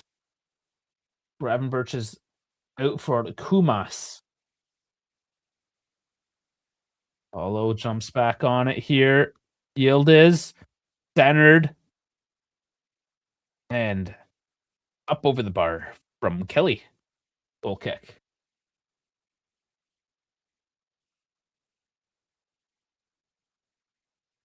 And another yellow card. Who got it there? Murphy? Yeah. Got the cleats into her.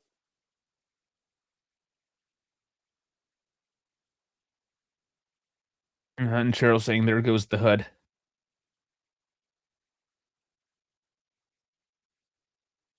Yep. There it goes, buddy. We branched out. That's going back to covering the Prem League stuff.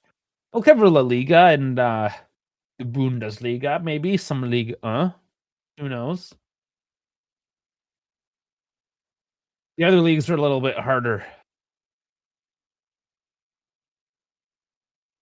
Yeah, I mean, just can't buy every single subscription service out there to watch like the Portuguese or whatever.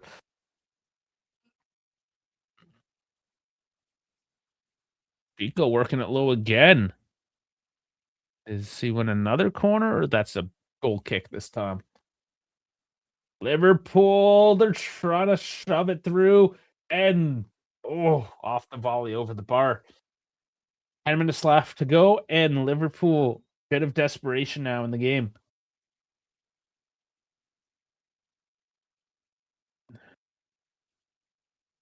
Chico looking dynamic again, but and you know what he's gonna do. At least sometimes he goes high and sometimes he goes low now. He's got two choices in run. Before you had to put Chico in to go low and Zagrova in to go high. But it looks like Chico's expanded his game a little bit. Mostly going low still, though. That is his preferred route. Is MLS next? No. No, it's not. Unless you guys have an appetite for some MLS, we could. I'm happy that EFC beat Miami there yesterday 2-1 because fuck Messi and Miami and just everything. Just yeah.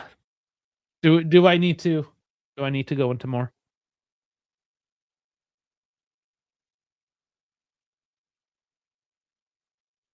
It's just satisfying when they dump so much money into all these ex-European stars, and then they lose to your team. It just feels good.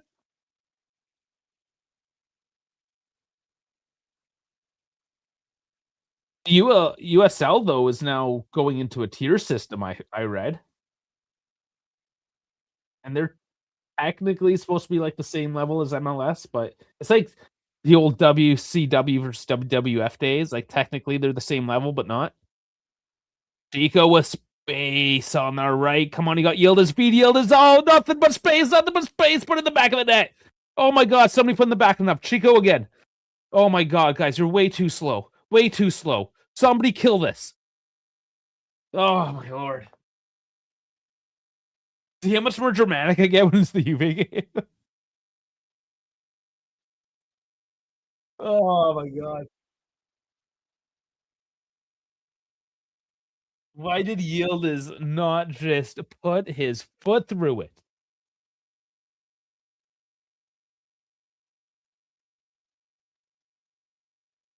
A little disappointing. And yes, absolutely, Churro. You can put your innuendo anywhere you want it.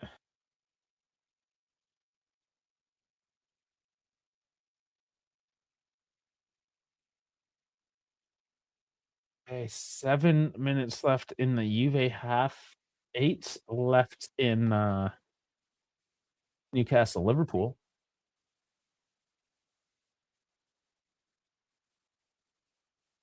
And then we'll obviously go exclusively into the Juve game.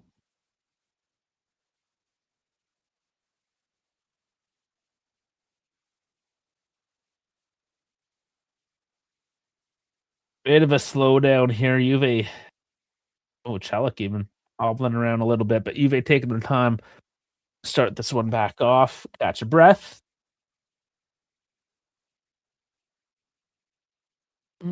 Oh, I don't know. Little bit of a tug pull down there, but no call.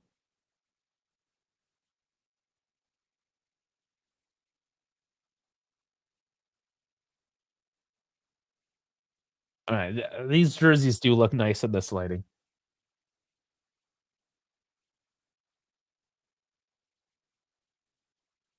Liverpool, meanwhile, holding it in Newcastle zone with the possession. Newcastle defending deeper and deeper. Hoping the one goal is enough to hold Liverpool off. Frosinone, big parry by Vicario, and the rebound goes just wide, and there, as has been happening this whole time, both games giving excitement just as I look away. So, I don't know if you guys watched my, Vicario video that I put out. One of his biggest weaknesses is pairing the ball back into danger. And here we see on Vicario's first real test in a Juventus jersey, he does just that. He does exactly that. Was that his first touch even? I'm gonna verify. Shots on target or Frosinone. That was Vicario's first touch, and it was a parry back into danger.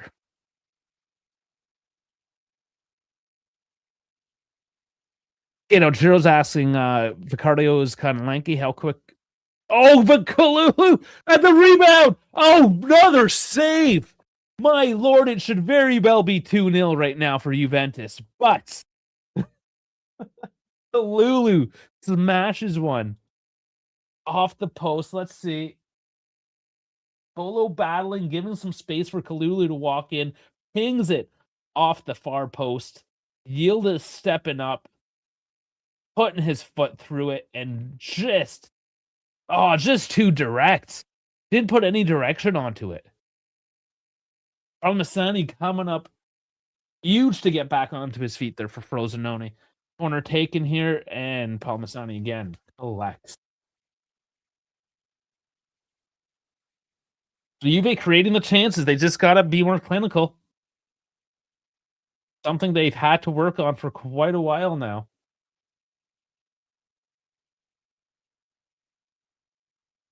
But they did leave a dangerous chance there just moments before.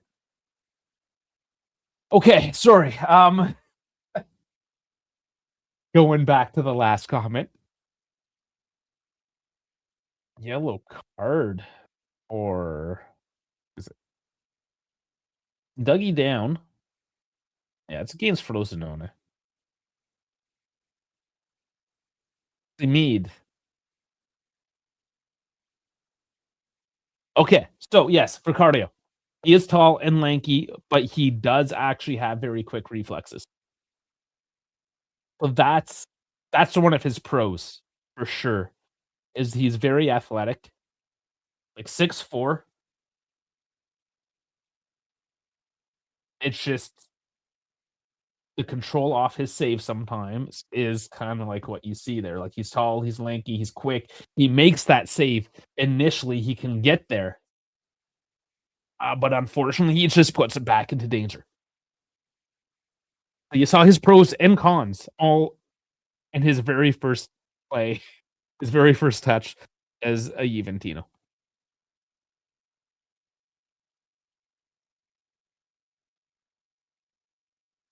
90 seconds left in that game, and we got 2.5 here in Newcastle, Liverpool, plus anything added on.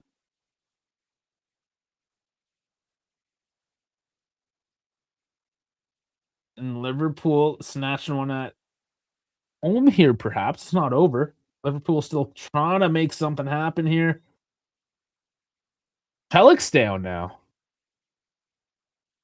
And Bremer. They ran into each other. Oh, what are you guys doing? I think Celik got the worst of that one.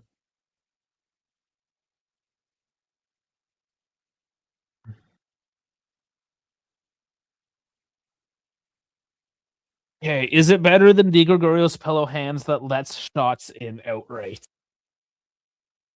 Well, sure. I mean, at least you make the initial save. Overall, Di Gregorio is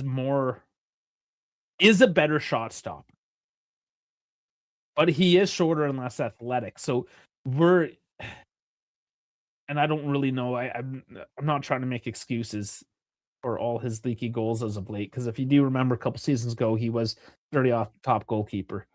Um, and that's probably like his confidence because he isn't the tallest. He doesn't have that same athleticism. But you need that confidence to dive down and definitely make those types of saves. However, he failed to be doing that. Vicario as well, though. Like he put a lot of goals into dangerous areas. But he also had to make tons of saves in Tottenham last year. Tons of saves. Um, again, both goalkeepers having a bad year, an underperforming team. Tottenham definitely underperformed more. But it doesn't matter. Both fan bases, when they're against you, they're against you. It's a very similar story for both goalkeepers.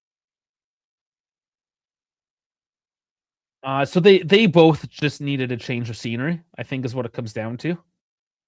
I don't wanna say that one goalkeeper is clearly better than the other because I think they're pretty even, all things considered, but they are different profiles. Yeah, Ricardo's built like De Gea. Yeah, that's a closer comparison, I would say. Um, Now what you have to look at, and again, you can watch my Vicario video, I think it's only 8 minutes or so. I'm gonna go over all this real quick, but it's it's the system that they play in. So for Spalletti, Vicario is a better choice over Di Gregorio.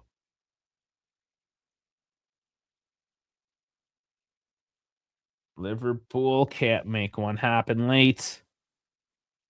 4 added minutes, by the way, an extra time in Italy, 5 over in England.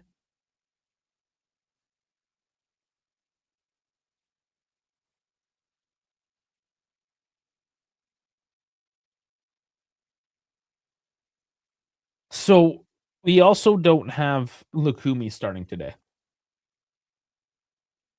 You have Kelly that's being able to play as a true center back instead of perhaps going out wide. You got Celik on the left back. Um, which Celik coming in and taking Cambiaso's spot, that there's a whole other discussion just in that.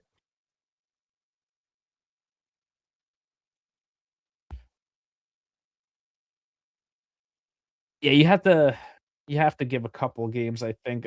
We weren't sure if Akari was gonna start if okay, well, they got rid of Purdy and Di Gregorio last minute as well, but like, a little injury, hand injury to Purdy. We didn't know if Picardi was gonna start. He's starting out of necessity. I think if things were different, he wouldn't be starting today. Polo gets taken down, no call.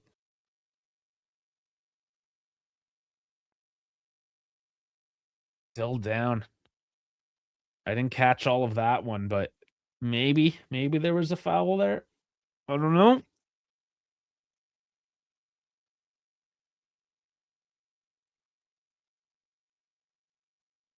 And you can say the same with Ellie in that he is a bit more of a ball-playing defender, and he is left-footed. So, Di Gregorio was better at just long ball distribution. Vicario's better at those short passes, playing kind of as that extra defender, if you will, with his feet. Now, with a left-footed defender, now that we have 2 of them, playing at left center back with Lloyd Kelly and John Lukumi, you can, with your right foot as a goalkeeper, pass off to your left center back. Is gonna have his left foot opened up to receive, and then who is now gonna distribute up to the fullback or the midfield. So in this case, like Celik or Douglas Luiz. So you should see a lot less of the long balls coming from the goalkeeper and more playing out through the back through the higher line as Vicario steps up. He'll step like 30, 40 meters off his line and play off from there. So Spalletti's able to play that higher press with that higher line, and that's kind of the macro look of how Vicario was gonna fit into the overall system with Juventus. Hey, we got halftime in Italy. We have just over a minute left in England, so we'll play that one out. I think I'll take another uh, washroom break at that point as well, and finish off the second half of our a double header overlap black and white stripe team Sunday afternoon.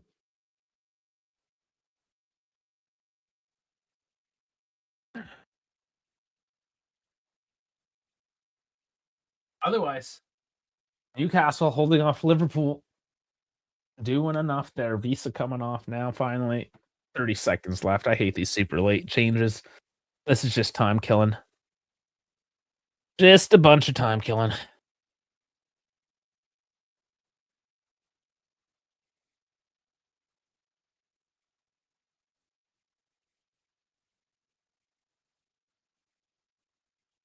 2-2 Atleti Villarreal. That ends with Madrid getting this 76th minute red card and then Villarreal penalty. So that was in the box. So they get to, well, they took the league and Simeone at the 85th minute is what happened there. Well, that was a tight and exciting game. Atleti versus Villarreal. Oh, that has to be a penalty. Wow, Newcastle giving up a penalty in the 95th minute. What a bad tackle. Ooh, let's look at this again.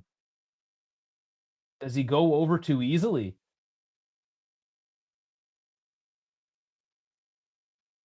Maybe he did go over too easy. I think he may have. There was there was contact with Hall.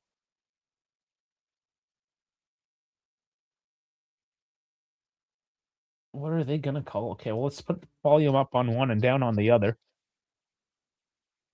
But they're definitely looking at this one. Anthony coming in the half. Same problems persist. We should be winning by fours. Letting Frosinone hang around is dangerous and should not be happening. Yep. Yeah, no change. No change in that regard.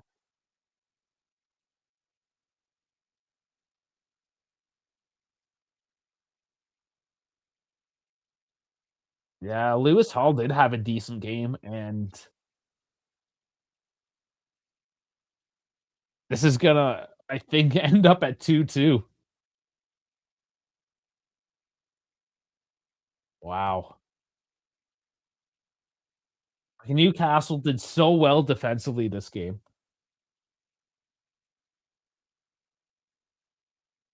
While grabbing a couple goals. 2 very nice goals. Like, they played the game plan perfectly against Liverpool, and now 95th minute plus to give up a penalty.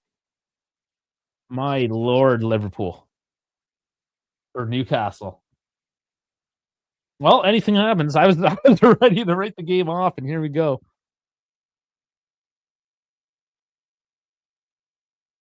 Dublazai will take it.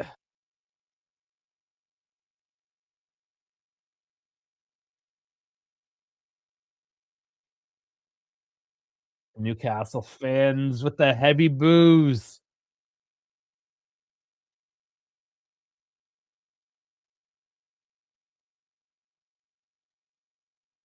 Split the points.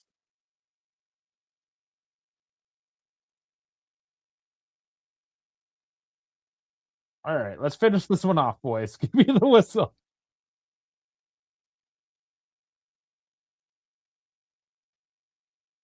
Finally, the run up.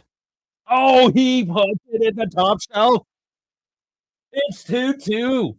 Liverpool saved the point today, splitting with Newcastle, taking it to the last moment. And what a game. We did definitely pick the next game here to start off our season here. Newcastle, Liverpool, tying it 2. That's a rough look there. Newcastle feeling dejected, rightfully so after that one. Oh, Lewis Hall. That's, yeah, he was running a 7.2 up until that point.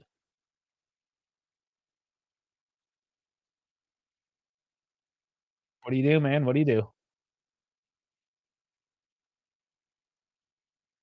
Well, that should finish that game off now, and, do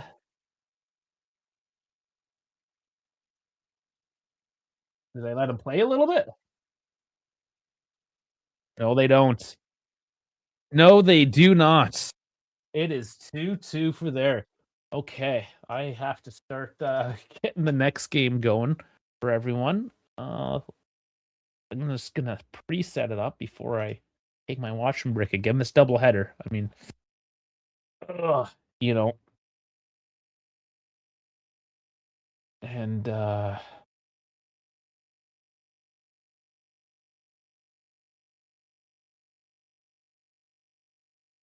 okay, there's just some background stuff that I'm trying to do here. Just bear with me as I change over the scoreboard.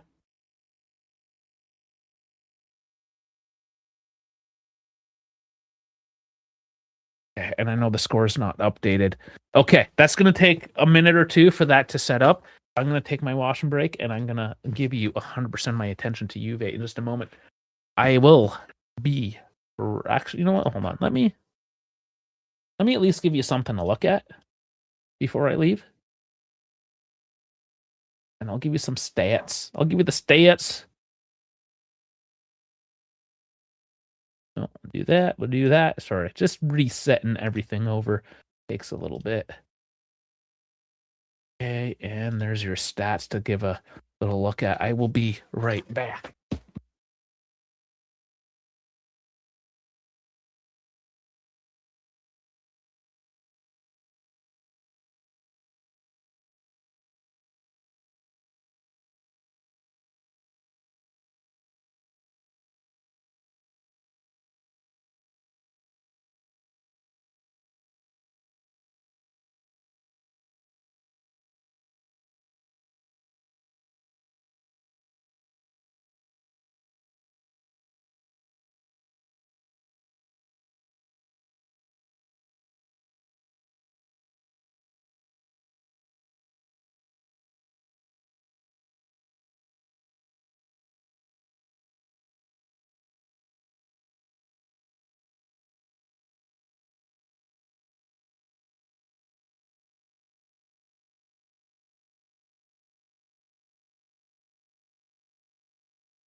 All right, guys. Oh, let me got my cable all snagged up. Okay. Got that screen there. Move my screens around. Doing the double header is always a little bit more difficult. Oh, Dash joined us on Instagram. Welcome, Dash. Nice to see you. There's a couple more things I need to do on the background as well to completely convert this over to the Juve show. A couple more minutes. I have to remove and re-add this. I know this is making for great content right now, but bear with me. Okay, I think we are good to go. So welcome in, everyone. If you are new to the channel, welcome in. Please like, subscribe. We are on all platforms, currently streaming on YouTube, both vertically and horizontally. Twitch, X, Instagram, Kick, and Live and Assist. Assist is who will be giving us our scoreboards. And it's a little clunky, which is why I had to mess around in the background, but we're back at her. Anthony, all right. I am also curious how much longer Lloyd Kelly get in this team because Lukumi Miles better, and I'm not even his biggest fan either. Well, depth. I mean, he is a left-footed center back. He's not horrible to have his depth piece, honestly. So I would say at least for the season, uh, sure, maybe January if something exciting pops up. But we spent a lot of money, and I'm still not sure quite where all that money came from. you know. Uh, so yeah, dude, I don't know. A bit of a mystery at the current moment. Did I even give you? Did I even give you this thing to look at when I left? Let's go over the stats. Okay, possession. Frosinone first, 37 to 63, XG 0.22 to 1.45. So yeah, we could have had 2-3 goals easy off that number. Shots 4 to 13, on target 1 to 4. Touches in opposition box 6 to 25, big chances 0 to 3, missed 0 to 2. Passing 92 at 71% to 186 at 86%. One yellow card 0, corners 0 and 9. Yeah, Juve basically winning in all the stats other than like the defensive ones, of course, because they haven't really had to defend a whole lot, have they? So yeah, I did. Did over Cambiaso, even though Celik and Cambiaso, I would argue, are both right backs, yet they are both playing at the left. So the vibes are real. And the Discord's popping off too. I remind everyone, join our Discord link. Actually, the link is in the description, but I can also do that. I'll scan the QR code, get in our Discord, and continue the conversation.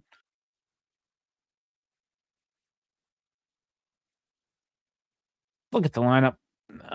Right. So yeah, Celik over Cambiaso is kind of a big deal. You got Luis starting now. I think he's definitely. I mean, excuse me, 6.9, pretty decent. And here's the new referee stats I was talking about earlier. Giovanni Arioldi gives 5.7 yellow cards per match. This is off Serie B though, so above average there in fouls, 32.2 above average on both. Only 16,000 people in Frosinone Stadio Benito Stripe.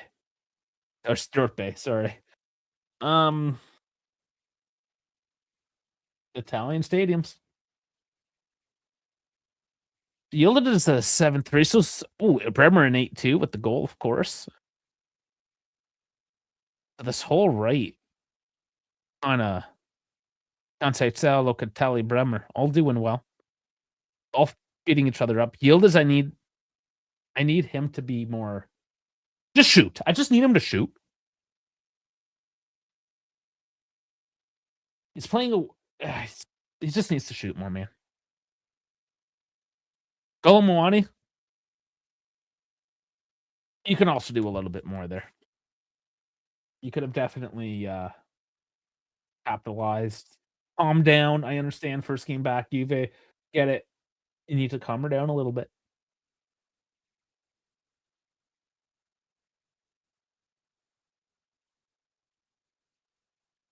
But otherwise, not big numbers from the defense because they haven't had to do anything. Bremer getting the goal, of course. Luis having a decent game. McKennie, everything's going out wide. Not a whole lot seemed to have gone through McKennie at the moment, but if he can find a way to get involved a little bit more, try to open up some of that space. I don't want to say he's necessarily had a bad game. He just has been kind of underutilized, perhaps. I think Luis and McKennie should swap spots. Luis is Definitely playing that deep lying playmaker as well, though, which is allowing McKennie to not sit as deep. So we'll see how that plays out. Look at Locatelli's number. That will be interesting. Yeah. So Locatelli kind of more all over the place. Let's look at Louise. Bit deeper, anyways. Passing 23 for 26 for Loca. Yeah. Long balls 1 for 2. Right on the defense. Yeah. 2 for 3 ground duels, 2 for 2 aerial duels. So he's still working defensively. We're about to get the second half here underway. What if Atleti won't sign Gonzalez? Then we keep him?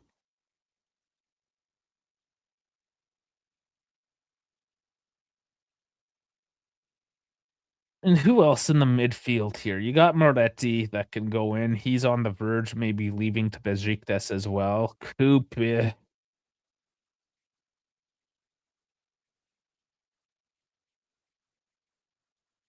you could. We are underway here. We have kickoff for the second half. And we'll get the scoreboard up and going here.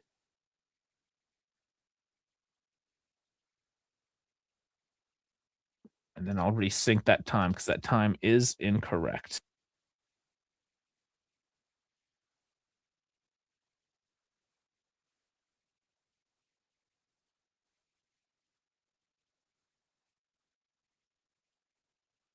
All right. Synced up.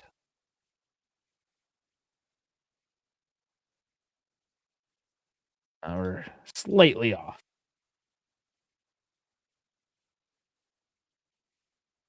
Yeah, okay. It's syncing a second or slow. That's fine. We're synced up. What? Okay, I already read that one. Sorry.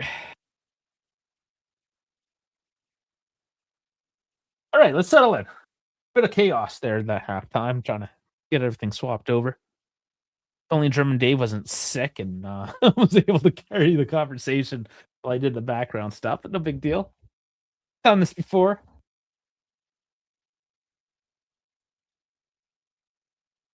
Actually, just focus in and go back to like the tense emotional version of the commentation now that I'm back on TV exclusively. It was good though with the Newcastle Liverpool game going at the same time. There was enough to kind of keep it going throughout. Both games were kind of delivering.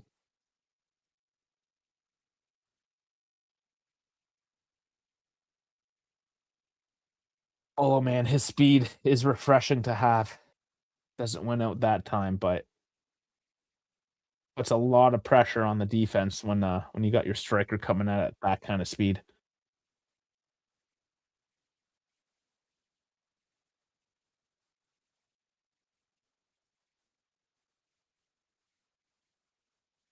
Chico working it on the right. He chooses high and the shot, it's direct.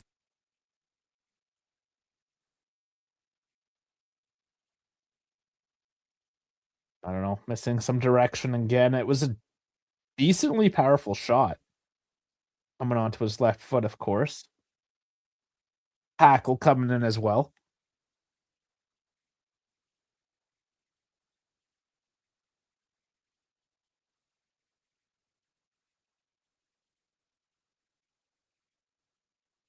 Yeah, Chico, a year older. I believe he's still 23. He hasn't he hasn't had his birthday yet. Still 23.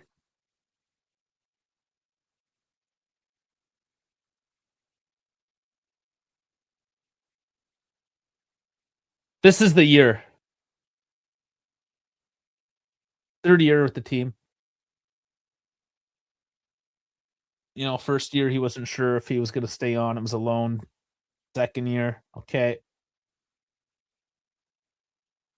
he did improve a little bit. Still 22 now. Okay, 23, third year. You're now coming into that like age of maturity. This is the year, Chico.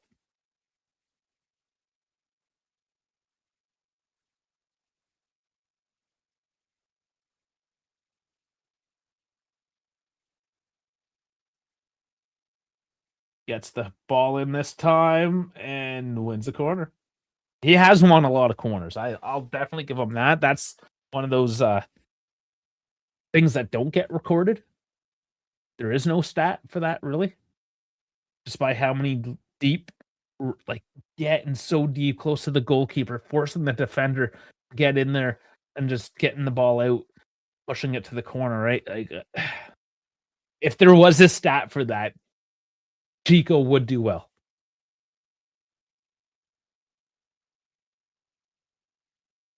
Dougie swinging, punched out, and nobody there to collect for Juve, Frosinone, and that's a cheap foul. I don't know if yeah, that's getting him a yellow. He stopped the attack. Alec in the box.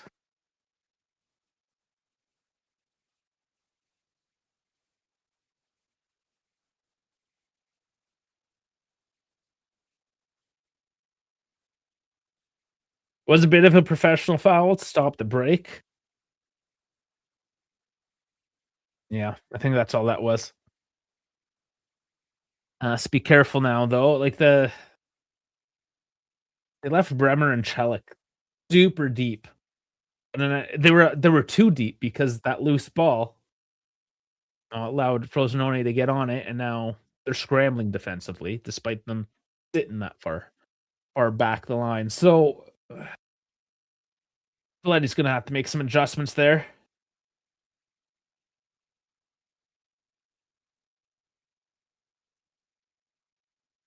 Yield is nice feet up. It's Chelik with space. What? Just put it in. Oh my god! For one, Chelik, just shoot the fucking ball.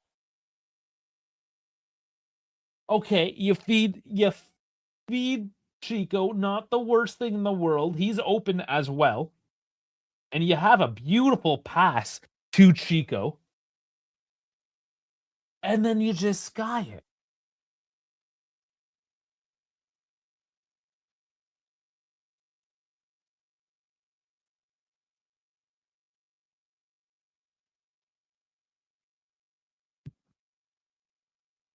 I don't want to have another fucking season of just saying put it in the fucking back of the net. Too much, man. Just fuck me. I'm sure we're all saying the same thing at the moment.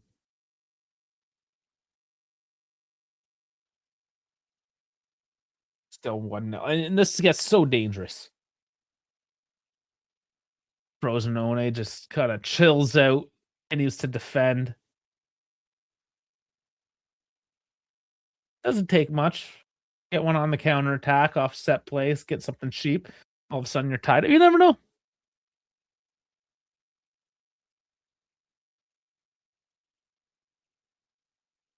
And this is exactly when you want to be getting a goal. You're 7 minutes in to the second half. And there's a nice shot from Frosinone. Vicario saving it, but putting it back into danger.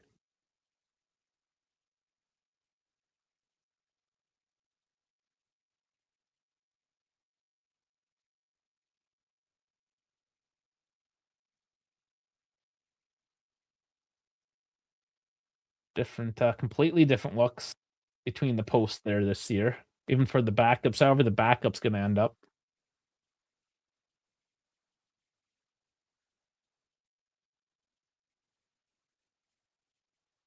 Clearly kicked away. Chico can't find the clear break. Has to bring it back to the defense. Doesn't find the space.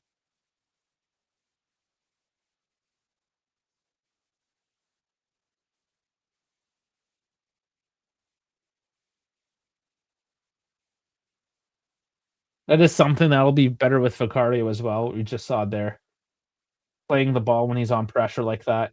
Again, the short pass can act as another defender when he comes out. But Juve just now it's starting to get a little frustrating here. After missing the clear and obvious goal again, now Frosinone are coming back and trying to take a peek. Locatelli does well to win a foul, get the ball back, but it is a couple times now. Right off that missed shot.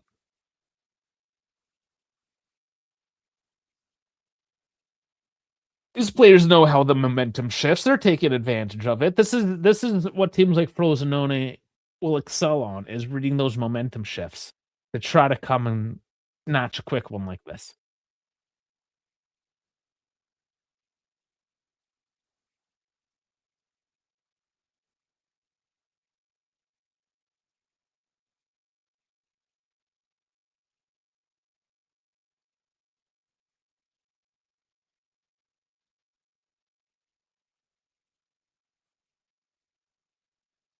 Oh man.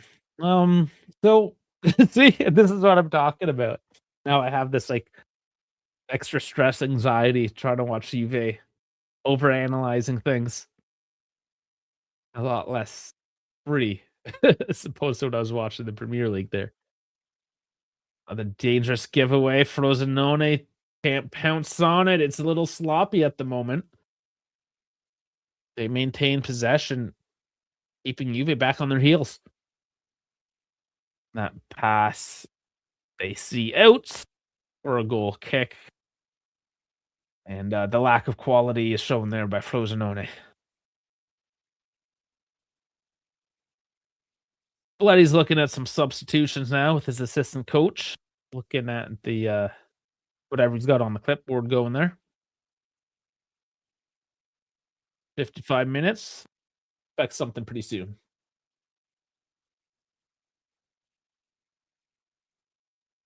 Last couple minutes for Juve didn't look good. We'll see if they can turn it around or if Spalletti does have to make some changes here.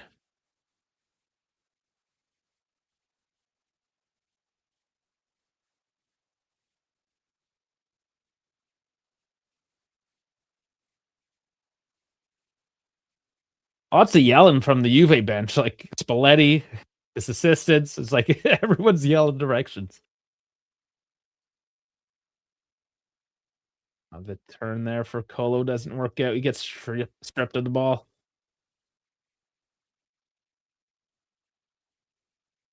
But Kalulu there takes away the pass. Back up to Chico. Fed forward. Ball in. Direct to the keep.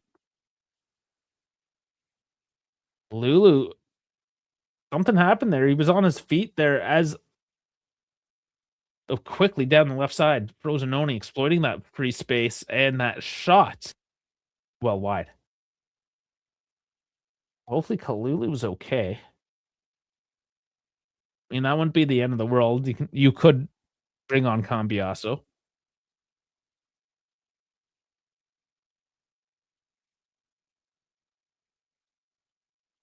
But Frosinone the first to go to the bench.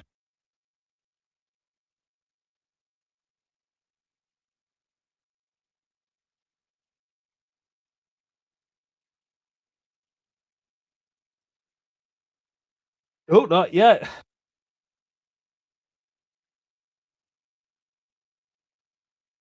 They were I thought they were for sure ready to make that change, but not allowed to there. Loca stepping into it. Some space there for Yildiz. Cuts in, runs out of space himself.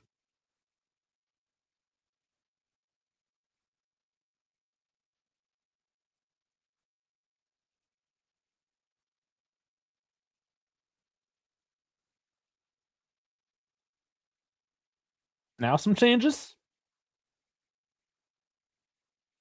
Yes. So Massini. And there is Zordbin. Yes. So Massini and Zordbin coming on. Mead and Feeney are out.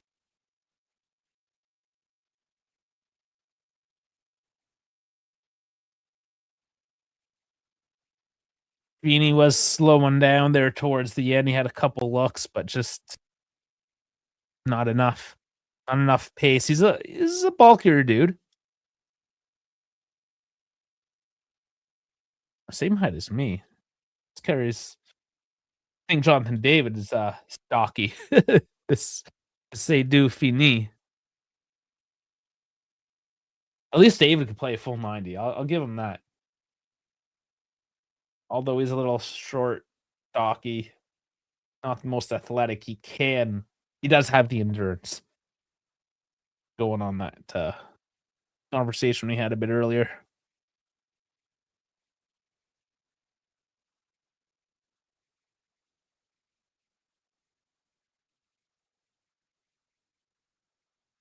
Lulu just flicks that on into nothing.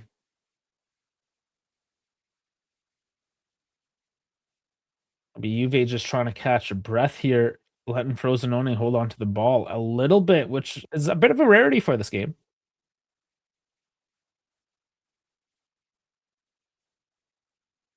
Now they win it back in the midfield.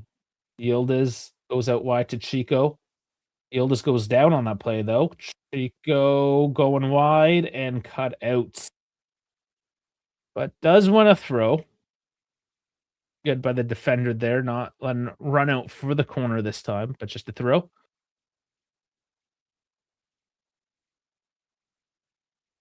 Chico takes it to Kalulu.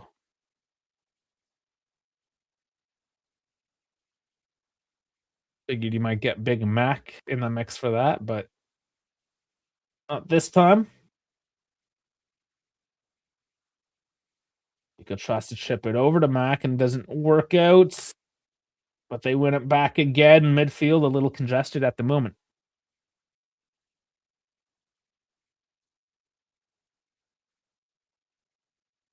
Nice by Kelly to step onto that, get it to Chelik. Steps around his man, working the left side with the overlap. And he is yelling at his teammates, wondering where his support was, and I am as well. Yildiz should have been there with him. Or more so, he was complaining. Yeah, he was complaining about the shirt tug.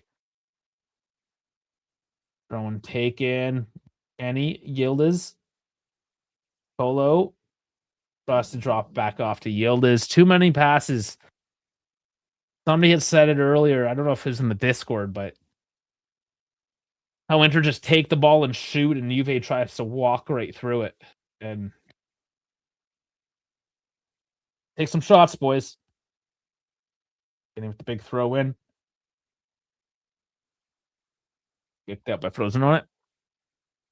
And just lazily out for a Lloyd Kelly throw-in. Gives it up to Alec there. Spalletti, bit of frustration on his face as well. I would be too. We're 62 minutes in. At the same time, now's your opportunity, Spalletti, to start making those substitutions to change the game in your favor. Get some fresh legs up there, because your team is up and should be up by a lot.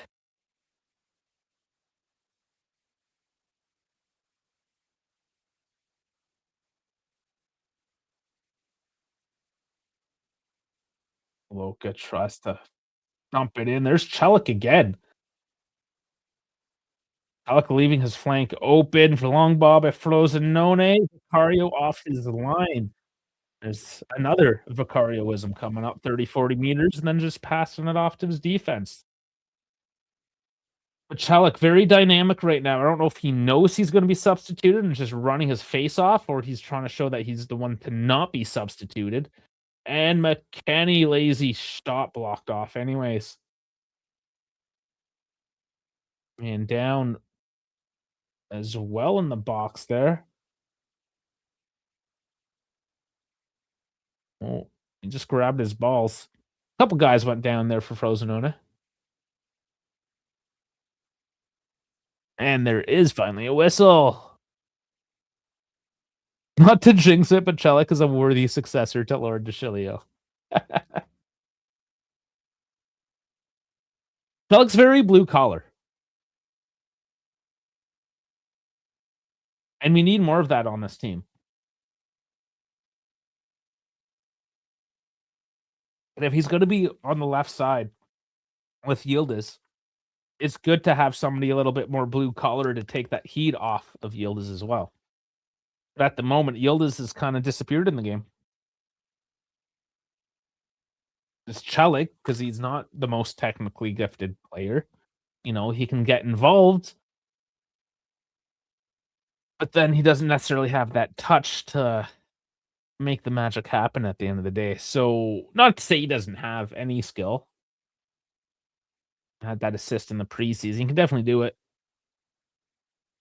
But Yildiz needs to be more involved so he can be that guy. Put cooling spray on the balls.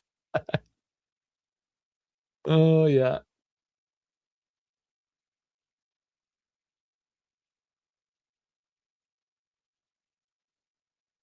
More substitutions coming up here for Frosinone. Maybe after the corner. Is it a corner? No. A dead ball for Dougie.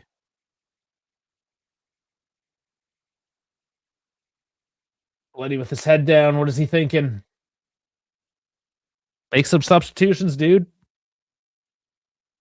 Another thing I've had against Spalletti, sometimes he just waits too long. You notice there's a problem with what's going on, and you need to change things.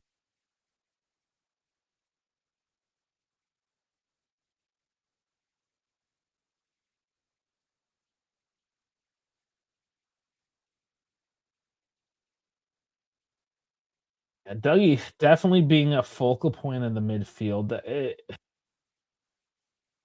can be said that Mac maybe needs to be. I would put L.A. Begovic into it just to see. Chico from downtown. Oh my God! Did he get his hands on that? Palmisani stepping up to the plate on that one. Chico setting a ripper.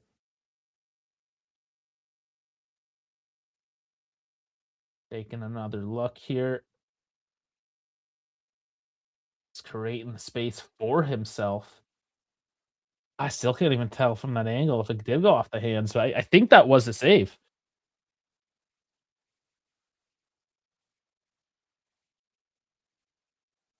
Kelly coming off for Hassa. Oh, another Juve next gen player that we sold off and is now not really doing tons. 22-year-old still though. That's 4 substitutions now for Frosinone. Anthony Oyono coming on as well for Monterisi.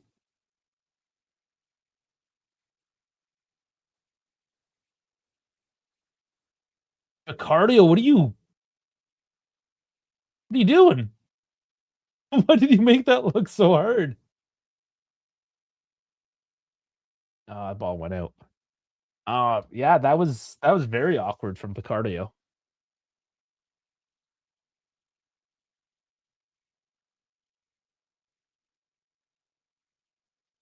Yeah, like we were saying, Vicario wasn't necessarily an upgrade over Di Gregorio. I have a feeling that if he doesn't clean up his game and he gets cooked, the Juve fans will also go against Vicario. Now, the good thing is that there's no obligation. It's costing us nothing this year, and there's no obligation to buy him. That's what's reported to be the same for Di Gregorio going to Bournemouth, mind you. So we could very well be in a situation next season where we don't have Vicario and we have Di Gregorio back. Which would be interesting for that transfer market as well. Cambiasso and Zagrova. So obviously Cambiasso for Celik. It's not obvious, I don't think, but I think it's. Well, I don't know yet. Celik on a yellow card. Lulu, we know from last season, can play every single game until Bastoni shows up. And yeah, another obvious one, Zagrova for Conceição. Now, is this Zagrova's season? Second year. Had this discussion. First year coming from a different league, different team is always going to be difficult. But the second season will tell us for sure what the situation of this player is. We're now 69 minutes in.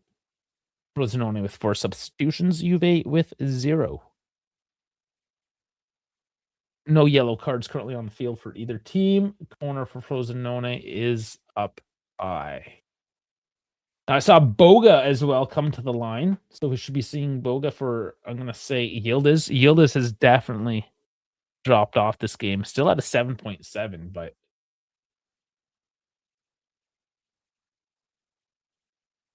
not impressing me today, anyways. We also beat Lee up on that play. And Boga.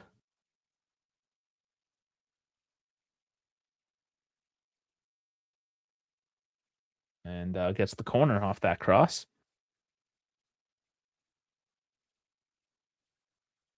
Okay, so Boga did come in for Yildiz at the same time. They just the camera cut away. And I didn't actually see the official substitution. So a little slow on to it myself, but Boga immediately with fresh legs looking to contribute. And Weston McKennie's got the gold stripe in his hair to match the black and gold jersey today. Rova takes it. Bouncing here. Colo swings it back in. Ball still loose. Rova back onto it. Dougie scooping it. And too much of a scoop. Goal kick. 20 to go. And it's still 1-0.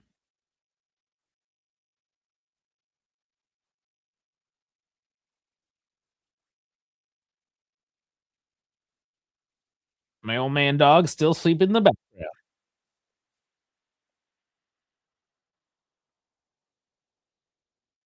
Is doing the old man lip smack thing. And see the cooling break. It is now 30 degrees outside. It started at 33.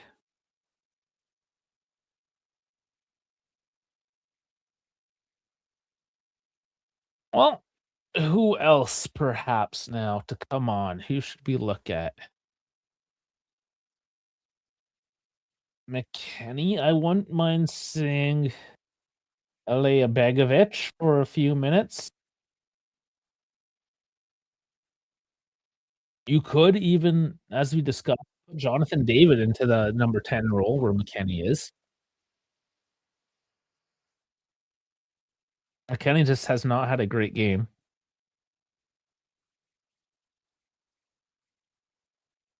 Colo hasn't had a great game either. You could put David in for Colo. See what happens.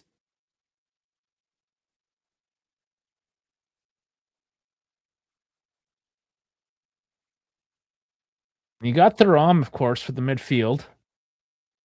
Aloka and Louise have been doing pretty decent. So you put Thuram where Louise is and put Louise up where McKennie is an option. But then I would say you would have to do David Fricolo at that point.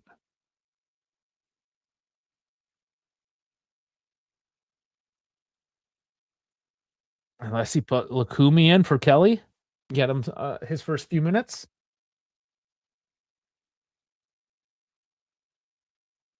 Well, Kelly just hasn't had to do much. So Colo's at a 6'5", McKennie 6'7", Kelly 6'7". Those are your 3 worst players still on the pitch. But Kelly hasn't had to do much.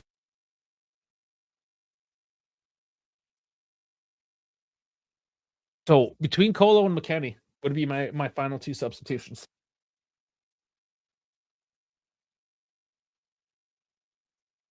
And if you have somebody more creative, fresh in that number 10, your number 9 will open up. I say go all in. Swap out your 9-10. I mean, if you're looking to lock down the 1-0, sure, you could put John Lukumi in, but I mean, at the same time, I don't want to say he's an unknown, but he hasn't had any minutes with Juve, right? So, do you trust him yet to be your insurance marker? Cheryl saying the Allegrissimo one now. Oh boy, starting off the season just right. Even Allegri got 2 goals late.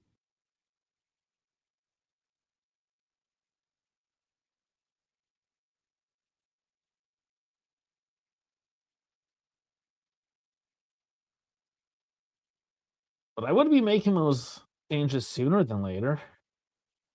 There's Kelly bringing the ball up. He has been doing all right today. Just hasn't been too busy.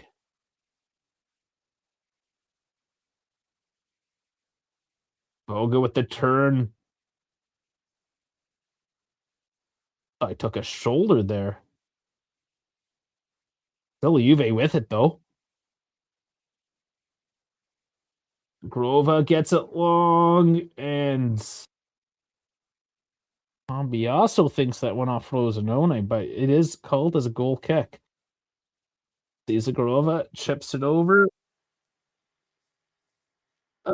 Maybe. Hard to tell, but it might have went off ahead and right past Ambiaso.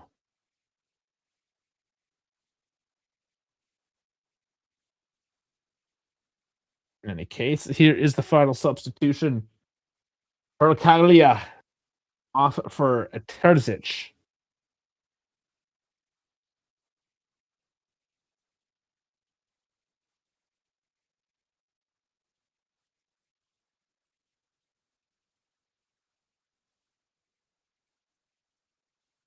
Spalletti, man. What are you thinking, Spalletti?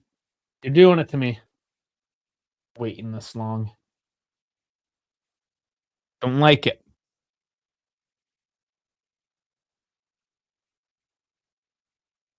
Juve otherwise has been in control.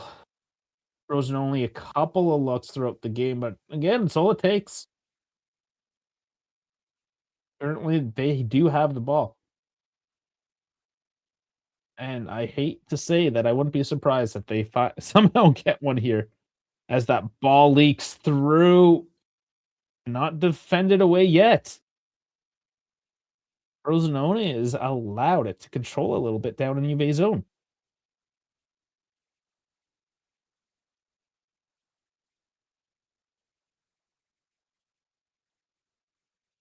It's just no change, man. No change since last year.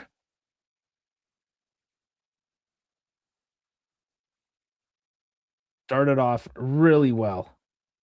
Can't capitalize on the goals. Now late. Tired legs, making mistakes. Belletti. Oh, Colo playing keep ups there. Yes, Spalletti just not making the changes when he needs to. I'm convinced of it.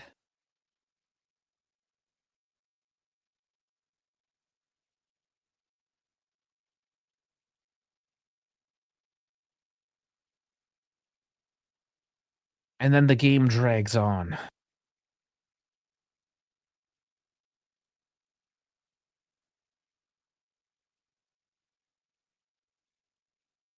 Juve winning it back in the midfield at least.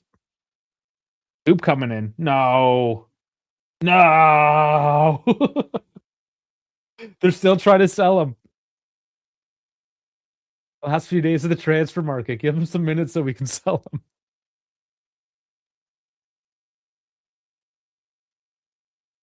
That was not on my prediction sheet.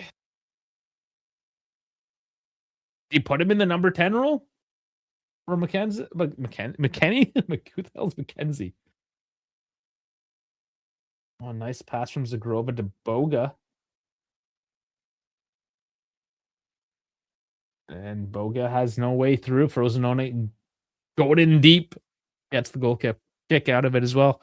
Yeah, Coop. I don't know why we're seeing Coop coming on. Yeah, definitely off Boga.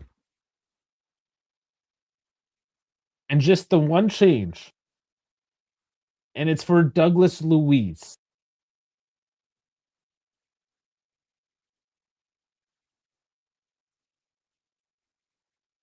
Would have anybody else in the chat have made that substitution?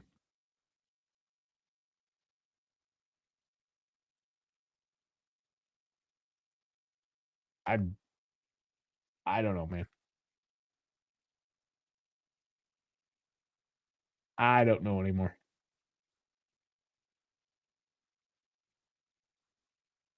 Obviously, Coop can play defensively.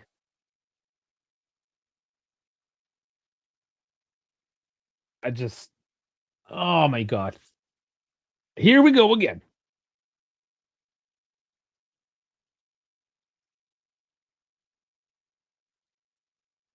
So they still can make the final change. They've only done it over 2 windows, so they have a third and final. 10 minutes left.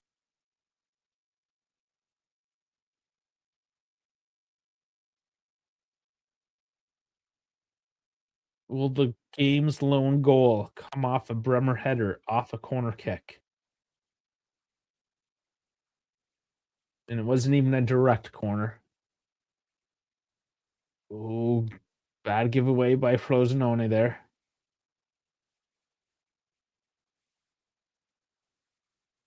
Although in support on the right side was Zagrova.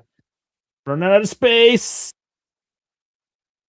Ball bounced out off the keeper into the danger zone. Can they control anything here? It's still Juve. Lulu collects up to Coop. Coop out to Colo. Can't get the toe on it. Across the face of the goal.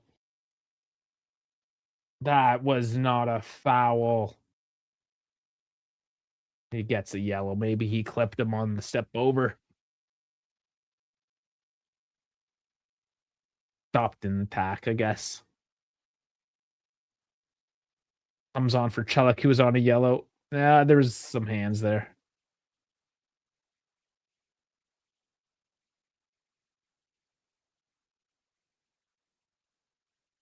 Less handsy than what Chelik did earlier.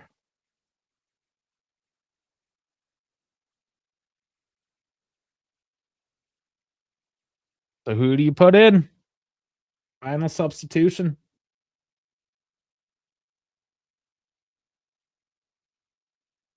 I hate how this team doesn't kill the games off. Because now we might be looking on putting John Lukumi in to shore up the defense for the final few minutes instead of just taking the second. Coach the second to Mad Max and Serie A, Conte.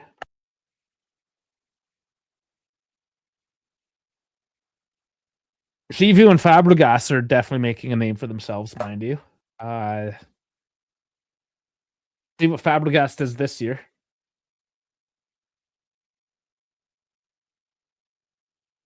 And Chivu definitely has the team behind him. Oh, both have the team behind them.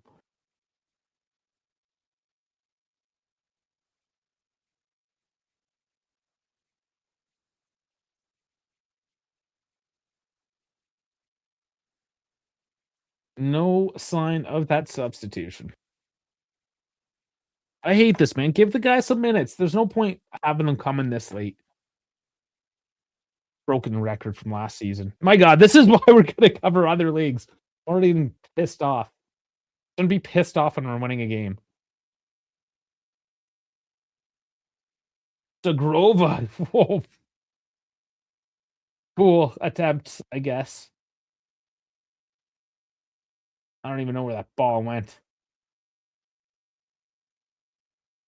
Oh, my Lord. Didn't even cross the bounds of the keeper box.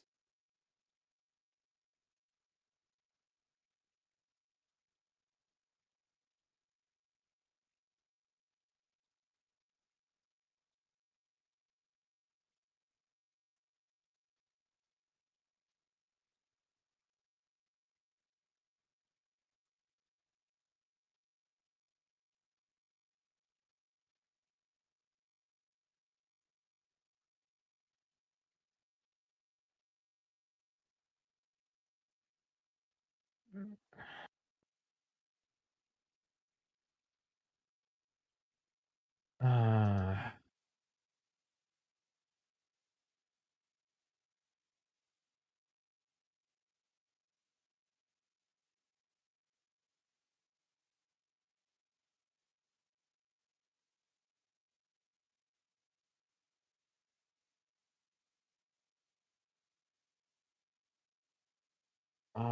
there's Coop.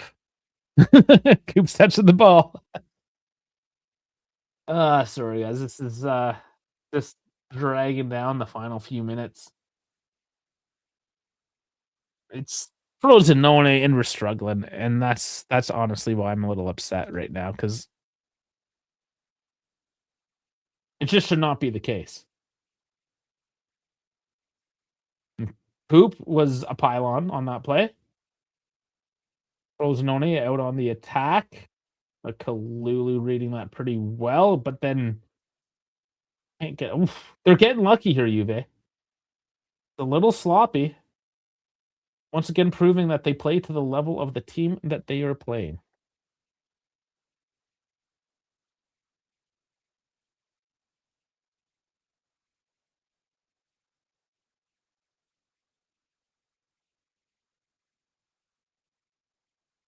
No sign of the substitution either, who we're going to get. 5 minutes to go. Automatically a couple for the cooling break, but there hasn't been a whole lot of stoppages here. Although giving it back to danger. Frosinone, my God, guys, come on. Kalulu's there again. Stressful. Loka back out to Zagrova. That's a decent pass, and Zagrova stops the run.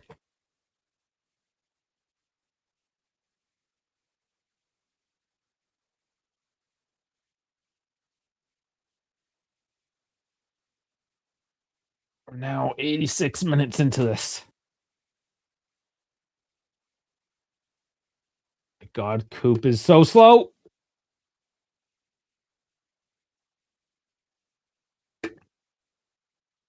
I'm at the point now where it's full Coop hate because he's been here for a couple seasons. Hasn't done wheat jack all with any of it. Again, first season, all right. Cut him some slack. Second season, no improvement.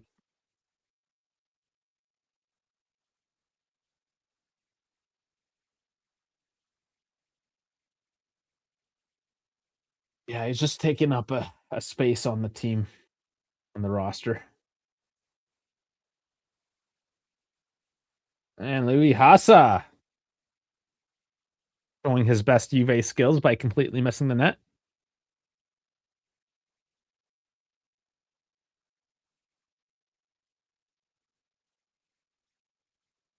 And Spalletti, like you're exasperated, but you're not controlling this match at all.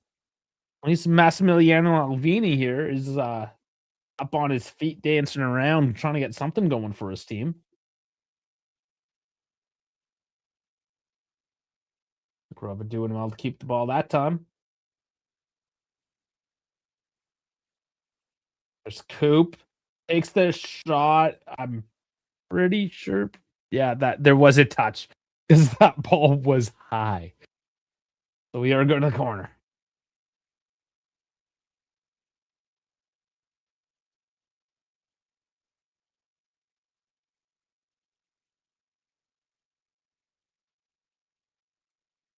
Two minutes to go. Still no substitution. Taken up to Locatelli.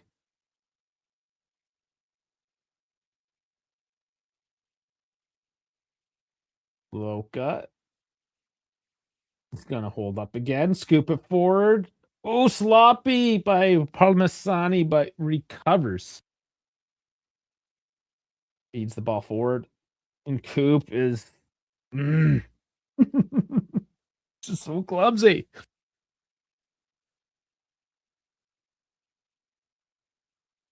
Spalletti, make your change already. Holy fuck. A minute left. You telling me you're not going to make a change? At this point, it's useless anyways.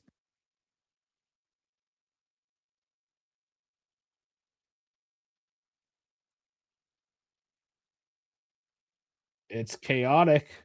Frosinone now that know it's last chance, they're sprawling, trying to win the ball back, which they do. How low goes for the spectacular doesn't come off.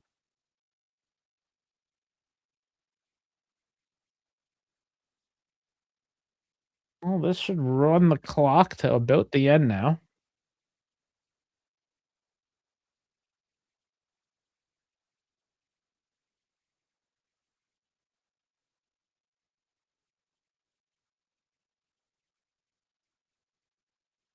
Cardio down.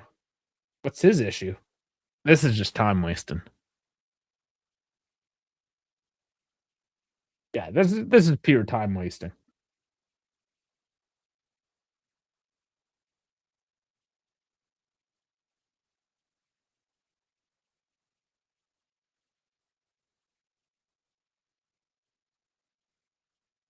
I mean, the fact that you don't put on Alea Begovic for McKennie for a couple minutes or Jonathan David in for Cola, like at least you know Jonathan David's going to track back and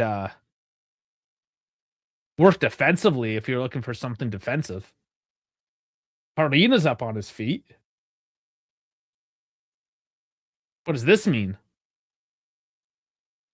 6 minutes added.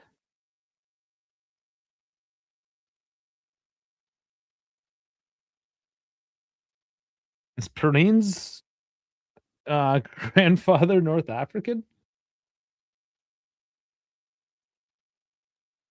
I have no idea what's going on. They are making the substitution. Perrine is coming on.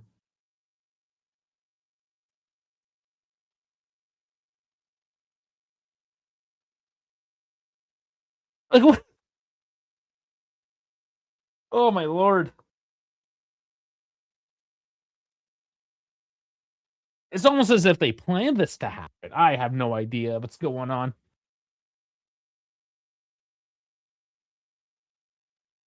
A guy plays exactly 90 minutes and gets injured. Makes like what, 2 saves?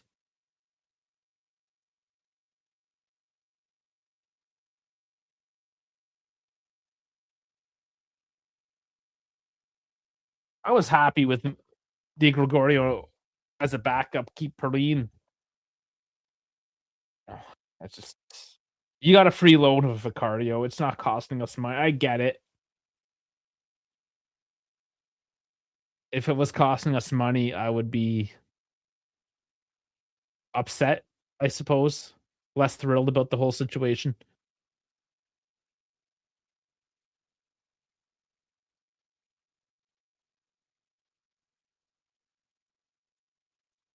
We won't find out until tomorrow, anyways, what's really going on.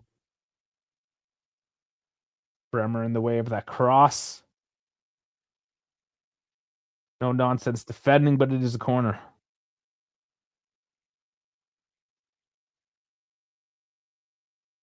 Yeah, his Di Gregorio's uh, mentality was shaken, and that's why I yell at our fans so much about being shitty fans. Oh, that's off the post. Good corner by Frosinone.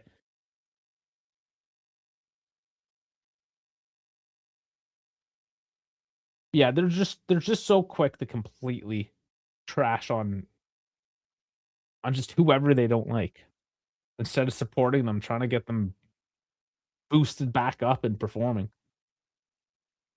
We're some of the worst fans out there. I know it's bad in the Prem League. It's bad all over the place, but like, and Juve fans need to do better.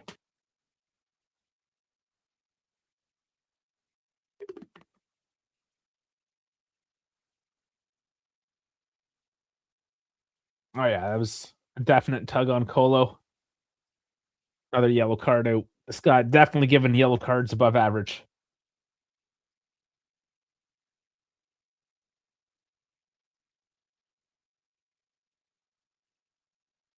Only 4 substitute. That's gonna be my big thing. Only 4 substitution. Well, no, they just put Perrine in.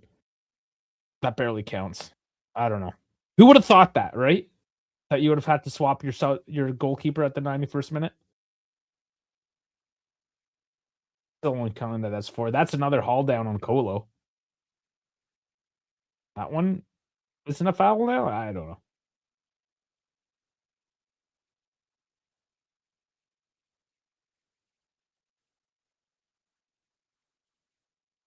Couple minutes.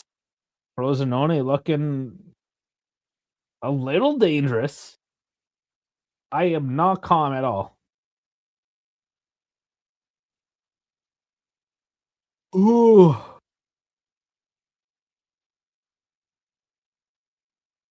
The ball goes out. 2:28. We've got a bit of an afternoon ahead of us, at least.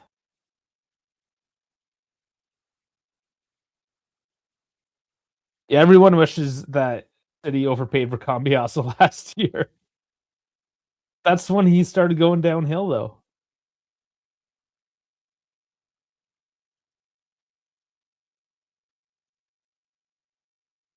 Cambiaso throws it in. Doesn't even make it to Boga.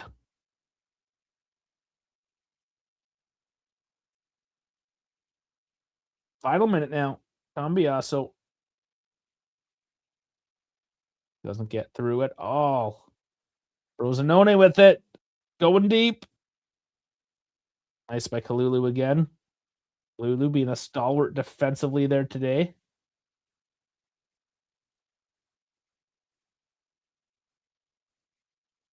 Either Ben goes down. I think that was an errant hand in his face, or just got hit with flour dust. I don't know.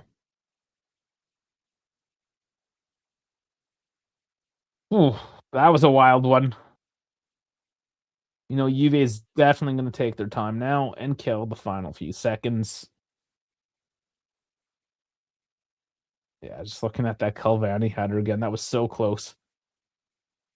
Kind of wild. He was falling back on it. Would have been pretty lucky if that one went in. That angle looked a little better. Definitely a little behind him, though. It definitely had to force the ball onto net.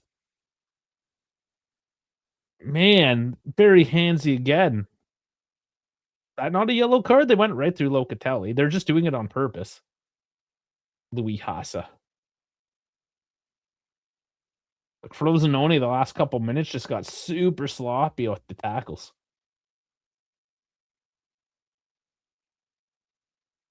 All in the bonus time now.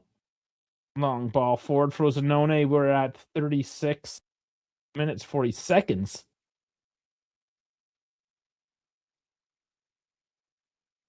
And then we continue on.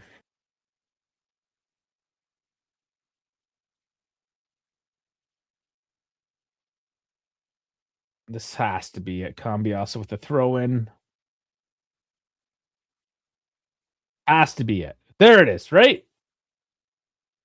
No, just a foul. Just call the game, man.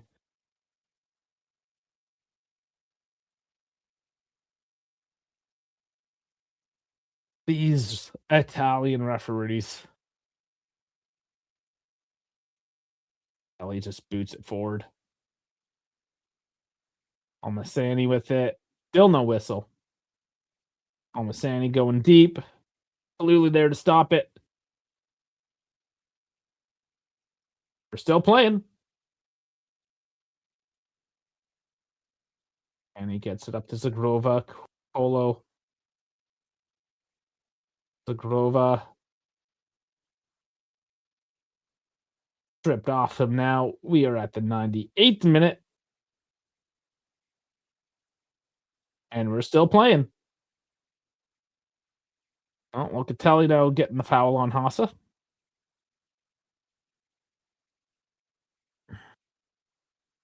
Oh my god, it's over. Finally, fuck.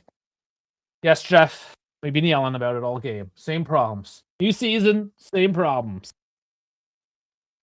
It's like we broke up with their girlfriend for the summer to get some fresh meat and came running back in September.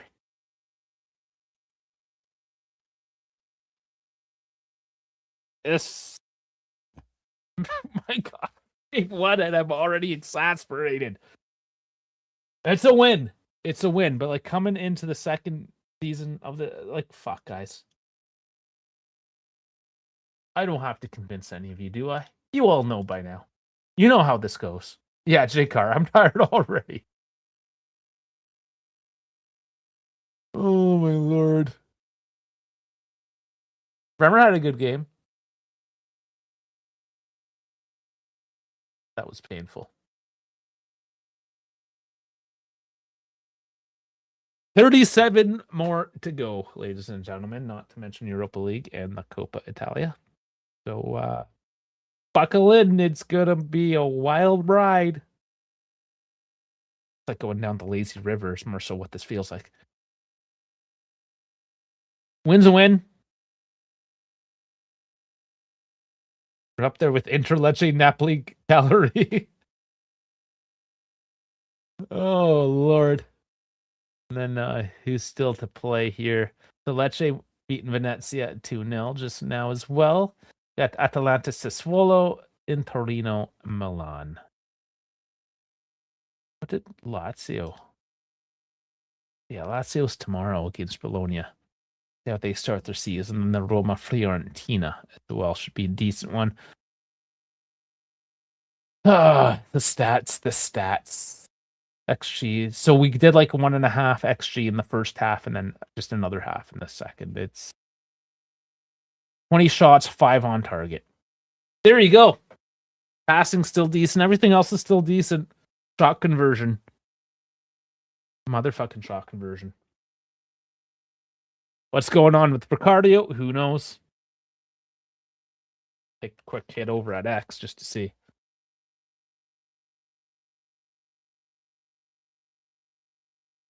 Yeah, he has been left out of Liverpool's matchday squad.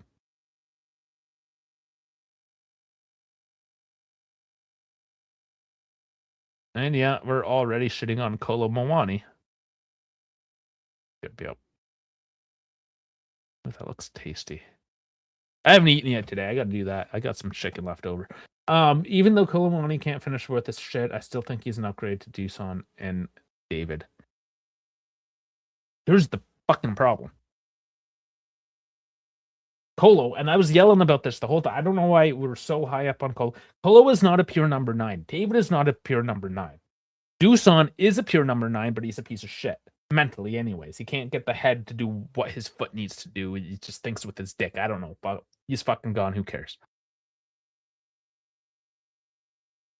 We just need a true, pure number 9, and we still don't have that. And then we get linked with people like Xerxes. Is that the answer? Because it's not. He's not a pure number 9 by any sense of the imagination.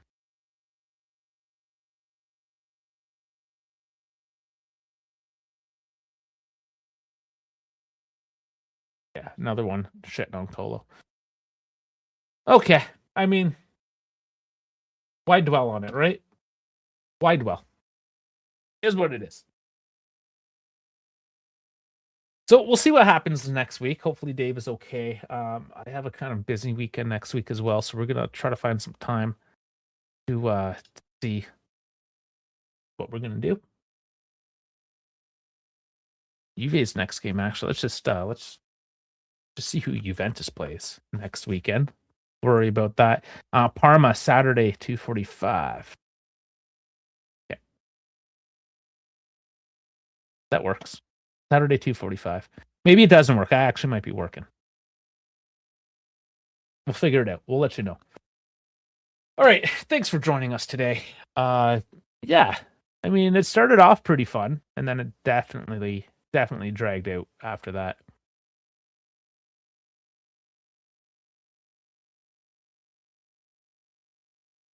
Yeah, game should have been 4-0. XG of 1.99. Yeah, you're talking about 4 goals. 3 for sure it should have been. So until next week, we'll keep tabs on Picario, see how he's doing.